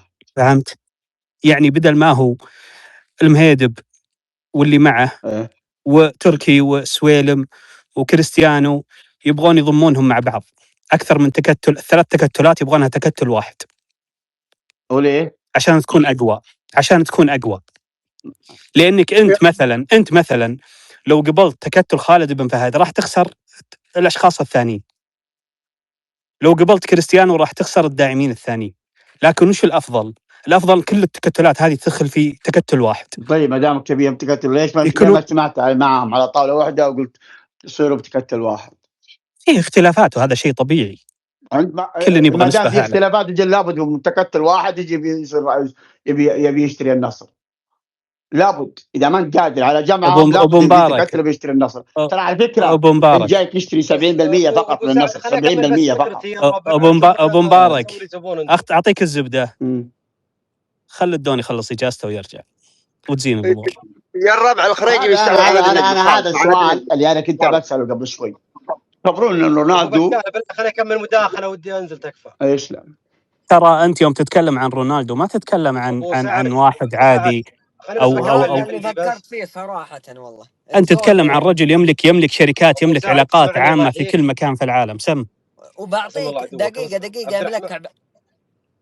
كمل بعدين بعطيك المعلومه. كمل. انا هذا خلوه موضوع جانبي. الحين نتكلم ان الان الموسم الحالي، الا نتكلم الان على الانتقالات، الان نتكلم على الدعم. الان الاستحواذ هذا ما راح يتم قبل 6 شهور، ما راح يتم ومستحيل يتم قبل 6 شهور هذه. فهذا موضوع ثاني جانبي الان لا ندخل فيه. هل هم بيخلون الماجد يكمل؟ ملكع سالتك بالله دقيقه بس صحيح يا نيرون خليه يكمل. مالك لزوم انا اتكلم يا اخوي. انت ذا الحين اصبر يا اخوي، اصبر. انت ذا الحين دخلت في مداخلته، خليه يخلص بعدين تكلم يا اخوي. اعوذ بالله. كمل يا ملكع الماذر. طيب لا يا اخوي امون هنا بعمي انا خلي الناس تتكلم، كلنا نمول على بعض. المقصد يا شباب عشان بس ما خلينا نتكلم في الفتره الحاليه افضل، لانه سالتك بالله يا ملكع كلامي ما صحيح. عندي معلومه والله ما عندي معلومه. انا والله ما املك معلومه. ما ادري عن كلامك من الاداره وعارف. لا والله انا ما عندي والله معلومه عن هذه، لكن اذا كان علم هيجب انا والله ما ودي فيه. ترى انا اسميه الهارب اصلا. ولكن شوف انا اتكلم بشكل عام. الان الفتره هذه خلينا نتكلم على الفتره الحاليه اللي هي الدعم الحالي والاستقطابات الحاليه هي اللي تهمنا الان، لانه ملف شراء النادي بيطول، يبي له 6 شهور، وهم اعلنوا اصلا اعلنوا قالوا يعني يحتاج من 6 إلى سنة. لكن خلينا نقول انهم انجزوه في 6 شهور، فلسه انت الان قدام الموسم باقي له شهر. يعني سنه الإجابة بعطيك إياها. أنا عارف إيش تبي. الإجابة طال عمرك. أولا أنت عندك خيارين. واحد ما هو بتعطيل، ما راح أقول تعطيل، إجراءات عشان تتم الصفقة. الشيء الثاني النصر ترى ما قدم إلا على صفقة لاعب واحد. الشيء الثالث المدرب توه جاي، يحتاج وقت. هذا انا اقول الزملاء تو الان انا هذا اقول لكن في لاعب واحد بس. انت تقدر تشتري ولا تقدر انت عارف عندك انت عارف عندك نواقص من الموسم اللي فات. ينتظرون المالك ياخذ النادي زي الوليد بن طلال. يا سعد ما لنا دخل في المالك، خلي المالك يا نيرون. دقيقه نبي نيرون هذا موضوع مطول ما له علاقه في الشهرين هذه. انت معلمك يبغى له سنه قدام سنه. يا عيال لو سمحتوا ما عاد لي دخل في المالك سنه باقي، وان شاء الله ورانا ايام ان شاء الله باذن الله انه وياكم من احيانا الله ان شاء الله على خير نبي نناقشها لين ندوخ. يا ابو سعد كلامي واضح. انت تقول ما النصر ما فاوض الا لاعب واحد، يعني ما مسجل اللاعب واحد ولا للوقت الحالي عشان بس نفهم. لا اتكلم عن الوقت الحالي. وترى على فكره اصلا من بدايه الموسم النصر ما يبغى يتعاقد قبل كاس العالم، يبغى يتعاقد بعد كاس العالم، لكن في اسم صحيح. الاسم هذا مطروح، لكن الفكره انهم يتعاقدون بعد كاس العالم. هذا اول شيء. الشيء الثاني يبون يعطون يعني حريه للمدرب الاختيار، لان عنده لعيب. انا بجيب محور، لكن المدرب عنده اكثر من محور موجود حاليا. طيب ابو سعد انا بسالك سؤال الحين. انا اعطي صلاحيات للمدرب اذا كان مدرب مشروع طويل، لكن لو لا سمح الله فشل وقالوه ثم اختار عناصر ما تخدم المدرب الجاي، ليش انا مختار على ما هي هم بيختارون عناصر للمدرب نفسه. هم مختارين عناصر للمدرب. المدرب يبغى يشوف اللعيبه اللي عنده. يبغى يطلع معهم من الموسم هذا عشان يعرف هل حيدر عبد الكريم يستحق انه ياخذ خانه محور، لكن ما راح احطه على محور اساسي. المحور جاي لما طلع اعطاهم تقرير مفصل عن النواقص وعن الاشياء اللي يحتاجونها الموسم. في تقرير عن كل لاعب. انا بسال ابو سعد كيف انت تقول المدرب ما عنده الا مباراتين وديه في المعسكر ترى سيء جدا. يا اخي ممكن بعطيك معلومه. ما يمديني خيسوس احكم على خيسوس حيدر ولا غيره. خيسوس طيب خيسوس لما سلم تقرير على قولتك عنده ملاحظه، مثلا حيدر عبد الكريم انا جبته ولاعب فنان لكن عنده مشكله في اللياقه او كذا كذا كذا، ركنت على جنب وخليت المدربين الثانيين يشتغلون على المشكله اللي عنده. الحين يوم بدا معك المدرب الجديد هل انحلت المشكله؟ اذا انحلت المشكله حلو، انا اجيب محور اساسي واخلي حيدر معه كلاعب مواليد. عندي مشكله مثلا الظهير الايسر والظهير الايمن وعندي مشكله في الجناح، اوكي انا مطلع الحين شوف كم لاعب من الناشئين الحين موجود مع النصر.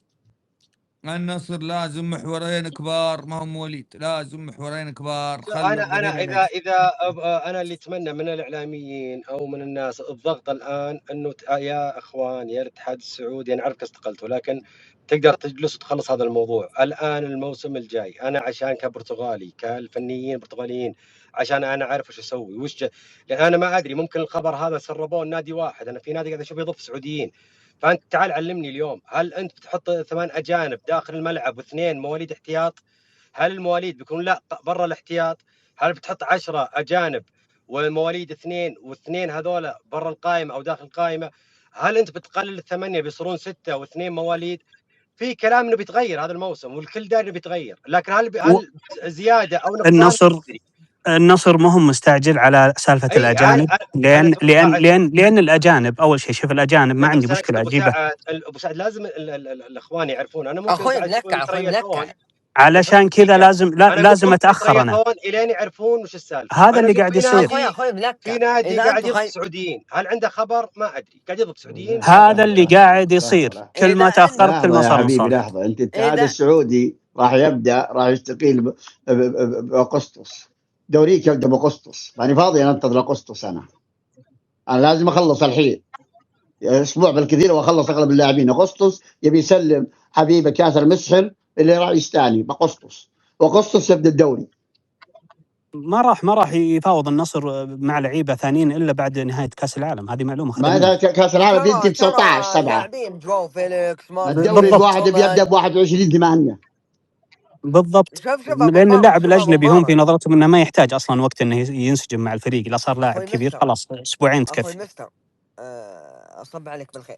شوف ترى سالفه التعاقدات، تراكم تذكرون الموسم اللي راح ترى اللاعبين بعض جو فيليكس مارتينيز ما جاء اخر شيء، ما لحقونا الا في معسكر البرتغال، وهذا اللي بيصير. وقعنا معاهم في معسكر البرتغال. بعدين انت يا اخوي ابو سعد مستر الله يبيض وجهك، انت ذكرت معلومه انه انا صراحه يعني انا لما اشوف وضع النصر اشوف اني متفائل. ليه؟ لان كريستيانو رونالدو اذا رجع من الاجازه انا متفائل جدا والله العظيم يا اخواني. شوفوا والله العظيم انه في معلومه يمكن بعضكم ما يدري بها، انه كريستيانو رونالدو انه كان يصرف مكافآت، يصرف مكافآت للاعبين من شركة CR بنفسه هو، والله العظيم شيكات. غير صحيح. هذه معلومة عندي انا يا ابو وسام. اللي اعطاك اياه سلم عليه قول له انت تسوقها علينا يا عبد الرحمن يا طويل العمر. جاتني المعلومة يا ولد هذا اللي يعطيه شريك عمره 17 سنة ما يدري والله. يا ولد انت علامة يا اخوي انت شفت عقليتك انت يا نيرون، انت عقليتك على العقلية الدقة القديمة انت يا اخوي. يستعلى وجهك انت يا نيرون. كملوا يا اخوان كملوا.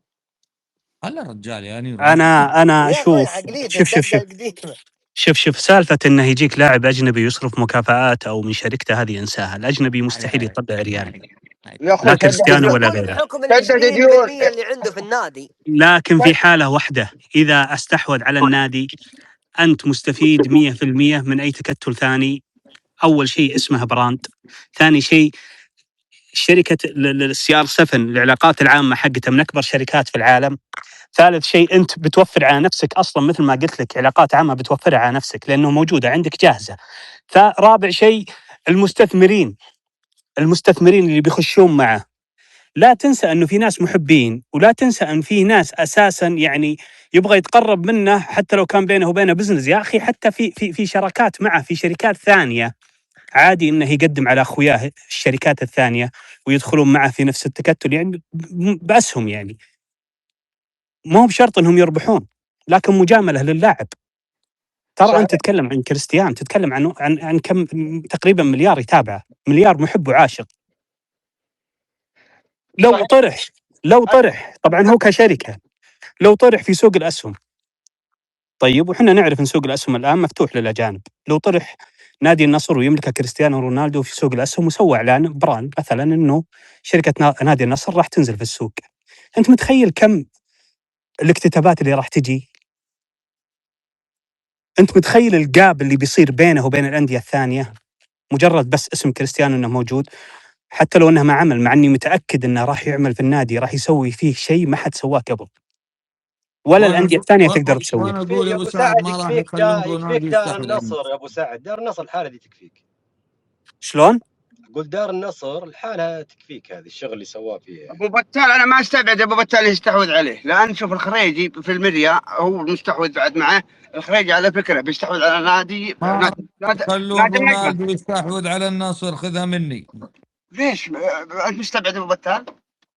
ما راح يخلونه. تدري الخوف شوف في اعضاء شرف، في اعضاء شرف يوم رفع الدوري منضغطين كيف في اعضاء لا ما له علاقه، في اعضاء شرف. الخريجي بعيد انه يستحوذ، لانه بيستحوذ على نادي النجمه خلاص. في اعضاء شرف كبار في نادي النصر ومعروفين وذكر اساميهم قبل شوي خلف كريستيانو، ما ابغى اقول اسم، لكنهم خلف كريستيانو ويتمنون انه هو يستحوذ. وللاسف الكبير، او للاسف ان فيه اشخاص برضو مهمين في نادي النصر ضد هذا الشيء، ما هو حب للنادي لكن حب للتملك النفسه، ما يبغى شيء، يبغى هذا شيء له. وهذا اللي ترى قاعد الحين يعرقل الامور، ما ودي اتكلم والله، لكن في اشياء قاعده تتعرقل. انا اعرف قصدك، وانا استبعد الشخص هذا اللي شخص واحد، انا استبعده نهائيا. هذا يبغى يتملك عشان يحط اخوياه في النادي. كارثه والله العظيم، ما راح يوصل حتى يعني كعمل وكمال برضو، ما راح يوصل للملف اللي تقدم الثاني. هذا صحيح وانا صراحه ما ودي انه ياخذه. ليش يوافق على الملف وانا صراحه انا اخاف انه يجي الموضوع من شوف انا اتوقع ان الملف يعني ان شاء الله، شوف تركي بن سلمان ان شاء الله ما اتوقع ان فيها يعني اشخاص يعني، شوف حتى اذا كان تملك في كلمه ان شاء الله عند الامير تركي بن سلمان ما يقدر يتملك، ما يقدر. مش لا يتملك مش يتملك يعني ككلمه يعني كمجموعه. شوف الموضوع مو بسهل عشان اي شخص يجي يتملك على طول.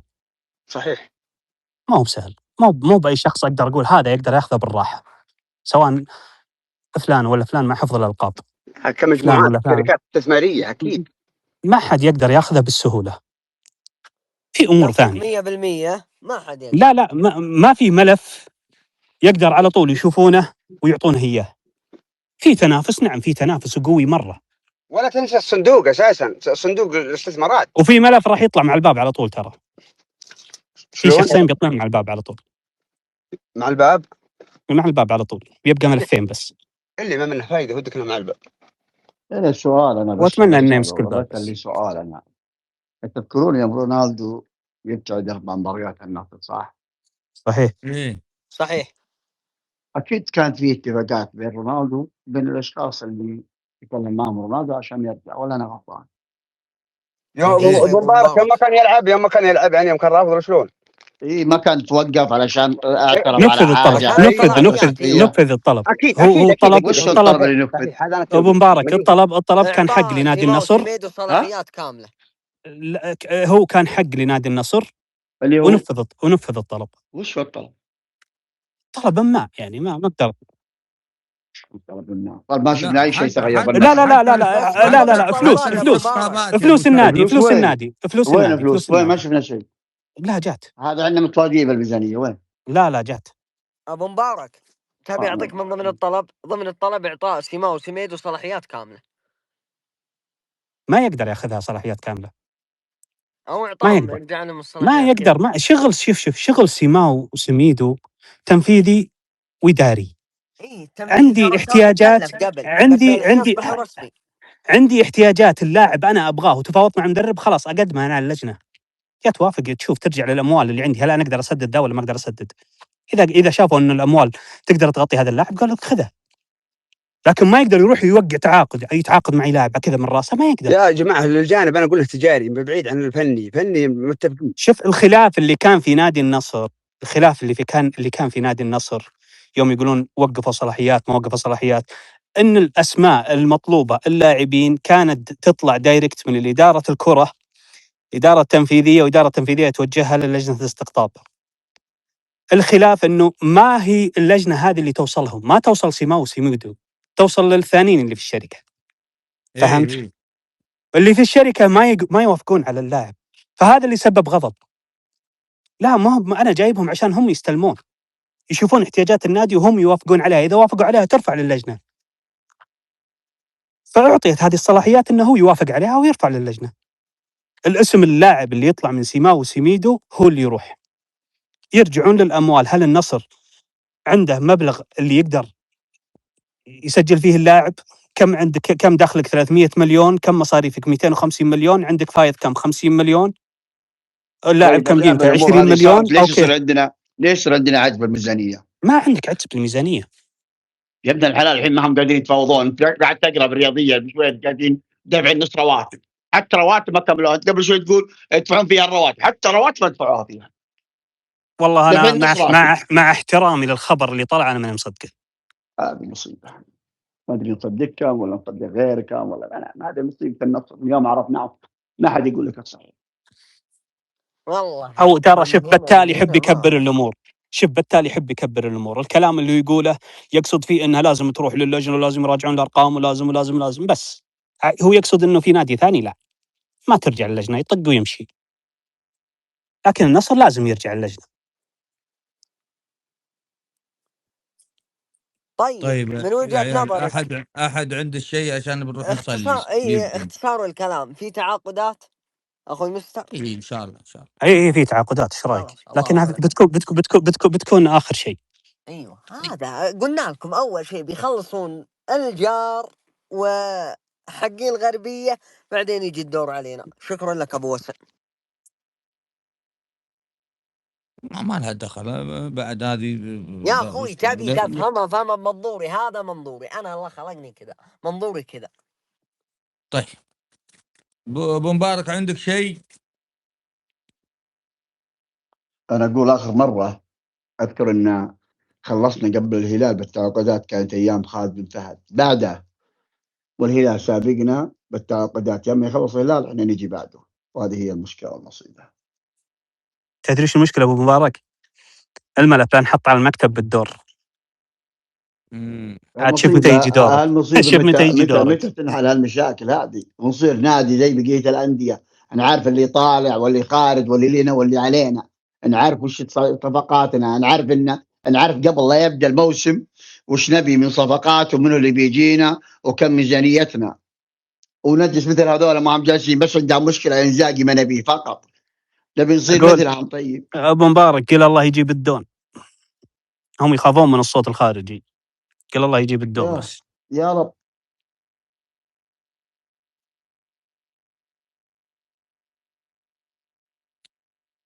الله يزينها. شكرا لكم جميعا. الربع الصلاة حلت علينا، باقي عن اذان الفجر دقائق في مدينة الرياض.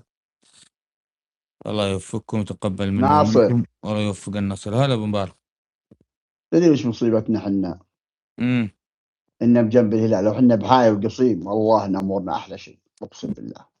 لو إنكم بحايل والله لو إحنا مفتكين من هالجار هذا، بس أقسم بالله إن أمورك لو أنت بحايل ولا بالقصيم ولا بديرة ثانية بيصيح عنه، ها؟ ما تحسسوا إنه منافق التغليد، لأنك إذا حسست منافق إلا عن وعدك الوالد. ابعد عنه، اترك الديرة اللي هو. سوي نفسك ابعد عن الديرة اللي هو، ابعد عنه. سوي نفسك صديقه. والله ما ينفع معه صديق، ولا ولية نصاب. لا قصدي اذا كنت بعيد يعني ما انت منافسه التقليدي. ايوه زي خويانا اللي بالغربيه. ايوه شفت شلون عاملها؟ تمشي اموره. والله يا ابو مبارك انا ودي اعرف هو ليش الخوف هذا كله اساسا؟ مشاري بعد اذن ابو بتال، مشاري انت ليش شجعت؟ لا ليتك والله شجعت الهلال وفكيتنا منك وخليت. فكيتك من وشو؟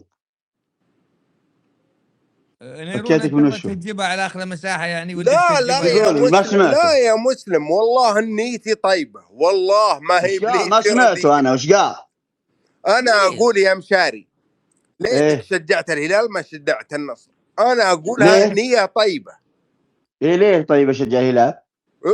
يا رجل انت ايش سويت في النصر؟ شلون ما فهمت؟ ما ادري عنك، انت تشوف مساحاتك وتشوف كلامك. ماني فاهم انت بالضبط. عطنا خلك دايركت. والله اني ما امزح. والله انه يبغى عطنا للزبده. انا ما ادري، ما فهمتك، ما ادري ايش تبي، ما ادري تمدح، ما ادري تسبه، ما ادري ايش تبي. ابو وسن والله وتالله وبالله لا ابي اقلل من مساحتك ولا ابي اسبب مشكله ولا ابي اسوي شيء. المساحه انك تهج بالمساحه على اخر. لا والله يا اخي انا اقول كلمه حق، ليه تزعلون؟ وش الحق وش ما فهمت انا وش تبي. يعني انا ضرر على النصر؟ انا اسمعك ولا اسمع مشاري الحين؟ انا حتى انا الحين ضرر على النصر. سم انا ضرر على النصر تشوفن؟ اي والله. خلاص بلك وش تبي؟ انا مبلك اساس. خلاص الله يستر عليك وعلي، لا تحكيني ولا حكي. خلاص لا تكلمه، الله يستر عليك. كلمت يا انت اللي كلمت، انت تقول مشاري يا مشاري. انا يا مسلم يا ولد انجز بحقك. انا خليت كلمه يا ولد. اقدرك فيك يا مشاري، ما عز الله ما قلل يا رجل. لا تحاتيني ولا حكيك ولا تقرب يمي. خلاص لا تكلم الرجال، لا تكلمه انتهى بس.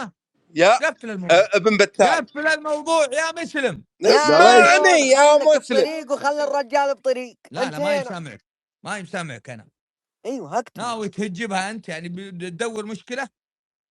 قال لك الرجال خلاص لا تكلمني، لا تكلمه انتهى. ومبلكين بعض خلاص يا اخي، ما يبي يكلمك.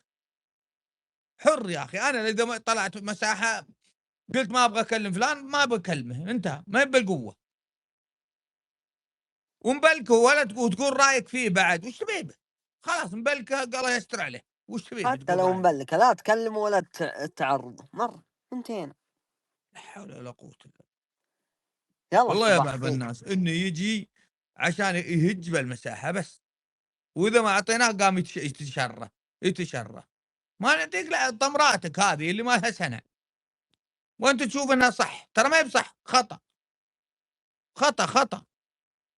واحد مبلكه ما يبي يكلمني خلاص يا اخي. وليش اروح احط حلقي في يديني في حلقه؟ انتهى. رجال ما يبي يكلمني، رجل يقول يا اخي انا مبلك لا تكلمني، ومبلكني لا تكلمني، انتهى موضوعي.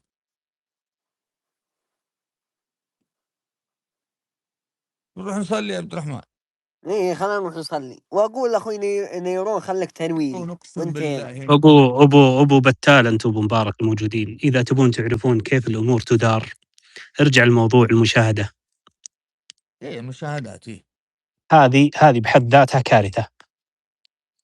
مشاهدات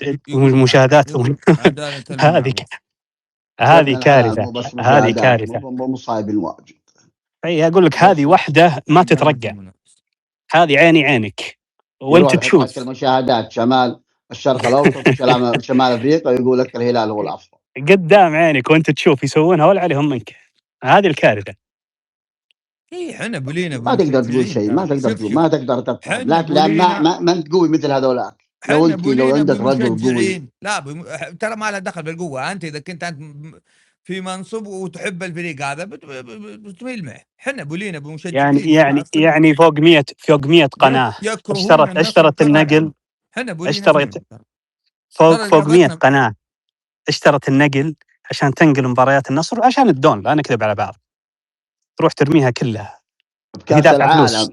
كأس العالم كل مباراة منتخبين عالميين تشوف نايل النصر، وهذول يبون نصدق انه الهلال اكثر مشاهدات مننا. والله شيء صراحه. لا بس احنا بولينا بناس في منصب ويكره النصر حاقد يعني. ابو مبارك والله لو اجيبها على شمال افريقيا وعلى الشرق الاوسط ما وصلوا بعد. لجنه تدري الرابطه ولجنه المسابقات تدري انهم يبغون يرجعون النصر، يبغون يرجعون الدوري كله، يعني الناس تبي تنجح الدوري يا تصرف عليه ملايين. حبيبي يا حبيبي مصرح بالرابط ذاك الوقت شو اسمه اللبناني هذا نسيت اسمه شو اسمه ايه اللي كان موجود ايه اللي كان موجود يقول النصر اكثر مشاهدات بسبب كريستيانو رونالدو. هو يقول ام بغاها في شرق شالوه اوسط، ام بغاها في شمال افريقيا، ام بغاها في روسيا، ام بغاها في تشيلي، اللي وده اللي وده. يعني انا اشوف، انا اتابع عمر العمير، هذا رحاله سعودي ومعروف يمكنكم تعرفونه. ايه هو حاليا الحين في تشيلي، له تقريبا اكثر من شهر. حلو. يبغى يوصل لاخر نقطه تحت في الارض. والله ثم والله موجوده في يوتيوب حقه، انه جاي في اخر مدينه انه يتمشى في المحلات وهو يصور بالفيديو وانا قاعد اشوف في تيشيرتات النصر معلقه في اخر مدينه في الارض اللي هي في تشيلي. وموجود الفيديو حقه في شو اسمه في اليوتيوب. في كل مدينه يدخلها ويتمشى فيها الاسواق، لما يمر على محل رياضه تيشيرت النصر اول واحد. ابو بتال ادري بتقفلون، بس عندي كلمه واحده بس، انا جالس مستمع لكم اليوم، بس كلمه واحده يا ابو سعد، بس هذه الكلمه هذه ابو سعد شوف سالفه ان المشاهدات هذه اللي بيقنعون الناس فيها، الناس كلهم اصلا يضحكوا عليهم. المشكله وش دوري تصرف عليه ملايين مليارات، تبغاه يصير من 5 ذا وتلغي مشاهدات اوروبا عشان تقول عداله المنافسه. ما ادري ايش دخلها في عداله المنافسه، قل عشان النصر ما ياخذ فلوس اكثر. ممكن ما ادري، كان القنوات جايه تنقلب ببلاش. لو انها تنقلب ببلاش بقول عداله منافسه، لكن دافع فلوس. يعني انت ما تبغى النصر ياخذ اكثر، قل يا اخي انا ما ابغى النصر. يعني هذه القنوات جات واشترت عندك حقوق عشان تنقل في دولها، عشان الناس يتفرجون على نادي النصر، وتروح تقول لا بلغيها. طيب هو دافع فلوس، هو ما جاك اصلا هنا الا عشان النادي، عشان كريستيانو. تروح تشيله. مستر فلاي بختم كلامي هذا. سم يحطون لك اشياء انت تشوفها غير منطقي. المنطق يقول كذا، وهم يقولون لك كذا، ويقنعونك بغير المنطق، وما يبون نتساءل، وما يبون نسال اللي بنقول، وما يبون ندخل بشك ومؤامرات. ما يبون نصدق إن فعلا ترى هذا الكلام اللي نقولكم من المشاهدات في الشرق الاوسط وشمال افريقيا مشاهدات الرياض. طيب والهن قاعدين يشوف العالم تجي من اقصى اسيا، من الصين، من كوريا الجنوبيه، من ماليزيا، يجون ملعب النصر. كل ما تجي ملعب يجيك واحد. انا اخبر اللي يجون هذول بعد رده الفعل شويه قالوا واحد ماليزي ولا كوري جنوبي ولا اندونيسي. ليش جاي؟ والله جاي عشان رونالدو. في ستريمر اجانب جايين من اليابان عشان يحضرون مباراه ويسجلون فيها فيديو، وكل هذول جايين عشان كريستيانو. وكل اللي بالملاعب حاطينه النصر الحين. انا روح اليوتيوب ويحط الفرق السعوديه، بس حط الفرق السعوديه يطلع لك اكثر من واحد رايح بله دوله ويسال عن 4 ايام اكثر من رونالدو والنصر، وتبي تقنعني ان هنا اكثر مشاهدات. يا ابو مبارك انت لو والله العظيم ولا يبونك تتساءل ولا يبونك تشك، يبونك صم بكم. والله يا ابو مبارك ان للاسف ان اللي قاعد اشوفه في المشهد وكيف تدار الرياضه اتذكر جرايد الجزيره. نفس العقليه، نفس التصرفات، ما تغير شيء. هم شوف الحين والله نفس العقليه. سامي الجابر افضل لاعب في العالم، المدرب الفلاني يقول سامي افضل لاعب، وذاك يوم من الايام يقولون كريستيانو قاعد يقول ان سامي الجابر من افضل لعيبه العالم وانه ينافس وما ادري ايش في الجرايد جزيره. بس يا اخوان بس مداخله بسيطه تسمعون. لحظه في نقطه بعد. وللاسف الشديد انه يطلع لك مثل هذول الاعلاميين سواء في تويتر ولا غيره ينتقدون الدون ويسيئون لك والمنتهي.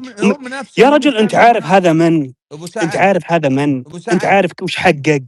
انت عارف كم متابعينه؟ انت عارف من جماهيريته؟ تجي انت تنتقده؟ من انت اللي تطلع وتغرد وتكتب بالكلام؟ من انت؟ ابو سعد تسمعني، هذولا يا ناصر هدفهم كبير. يا ابو رجلين يسار انتقد رونالدو يا رجل. هذولا بلحظه ناصر، هذولا والله العظيم ان هذه خطتهم، هذه حركتهم، نفس اللي كانوا يسوونه في الجرايد من اول يسوونه الان. هذولا قاعدين يحرفون، يعني يبغون يدخلون في مخ الناس. تعرف مقوله اكذب اكذب اكذب حتى تصدق؟ نعم. هذا اللي قاعد يصير. وناجحه الطريقه هذه، ناجحه. يكذبونه يكذب ناجحه، يسيئون له يسيئون له ناجحه. يسيئون له لين يجون المشجعين اللي تحته في نفس النادي يكرهون اللاعب. تكره ليش طيب؟ تكره لاعب زي ذا ليش؟ حتى لو كنت انت هلالي ولا اتحادي، انت تكرهه ليش؟ انت قبل 4 سنوات مغرد وحاطه اسطوره العالم. يعني انت مغرد وكاتب انه اسطوره وانت شبيح له. يوم جاء للنصر قمت تسبه. انا كيف تبيني اصدقك؟ بعيدا عن هذا يا بس دقيقة، بس مداخلة مهمة جدا. أنا جالس مستمع تذكرون تغريدة العاصفة اللي قبل شهر تقريبا، في واحد اي نعم، في واحد من مصادر الهلال ومن كبار الهلاليين واعتقد كلكم تعرفونه، رد على نصراوي وقال نبي نسمع نفس صياح الصلاحيات بالصيفية، بس انتظر شوي. هذا زين، راقنر. ايوه. اليوم لما طلع خبر الرياضية ان النصر ما يعاني من تعطيل في الامور المالية، انا اقول النصر يعبث به، وانا مسؤول عن كلمتي. النصر يعبث به. قال نبي نشاهد، يرد على نصراوي والله اني ناسيه، قال تبي تشوف نفس صياح الصلاحيات اللي بالشتويه، تبي تشوف لها بدت الصيفيه، بس انتظر. وتقول انت برضه، وتقول انت ما تبون نشيك وما تبون نقول مؤامرات، ما تبون نقول لوبي ازرق. 30 ثانيه بس اتكلم، 30 ثانيه بس، اقل من 30 10 ثواني بس. عندك نروح نصلي 10 ثواني وبنزل. يلا. لك ان تتخيل شايب الهاص، حمد العبد الله، جحفلي يقعدون يقيمون كريستيانو. انت وش سويت الان؟ بدون اسماء، بدون الله اتكلم يا مسلم، خلني اتكلم. انت وش سويت علشان تقيم كريستيانو؟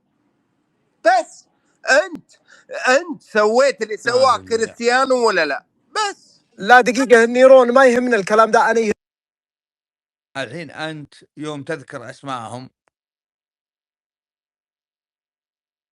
يعني بتحرجني أنا، وبتقول للناس إن هذول يهموني وإني شايل همهم. يا أخي رونالدو ما درى عن أحد، والله العظيم ما درى عن دول ما هم مغردين، وأنت تروح تذكر أسماء يا أخي. لا تذكرون أسماء عندي في مساحتي مهما يكون. نروح نصلي، أذن، ظاهر كل واحد قال اللي عنده. عندي كلمة أخيرة. النصر لابد أن يعامل كنادي سعودي. اللي موجودين الآن أنا أشوف أنهم كارهين متعصبين، معلش. حتى راقنر المصدر الهلالي يقول بتسمع صياح، يعني ما في للنصر شيء. هذه مصيبة إذا مصدر هلالي يقول الكلام هذا، مصيبة. زي ما قال أبو مبارك، يعني ما تبون بعد نشك، نبي نشك. ما تبون نتكلم، نبي نتكلم. إذا أنتم مسجلين في الشتوية 1 مليار وفي الصيف تسجلون 1.5 مليار، والنصر في الشتوية 450 ألف، وفي الصيف بالقطارة يعني لاعب بمكان لاعب. أنا أول مرة أشوف من يوم استحوذت الأندية على الصندوق ما عمري سمعتهم يقولون النادي يصرف اللاعب بعدين يسجل، إلا مع النصر. حتى العام وسلي صرف وسلي عشان نسجل لك، والأندية الثانية يسجل ويصرف لاعبه وياخذ فلوسه ويخلي فلوسه ويروح. هذه بس. لكن حسبي الله ونعم الوكيل على كل من أراد بالنصر ضرر عشان يقهر جمهوره وعشان تعصبها المقيت، ولا احترم منصبه ولا احترم الأمانة ولا احترم حتى الأشخاص اللي حطوه في المنصب هذا. شكرا لكم، يعطيكم العافية، في أمان الله.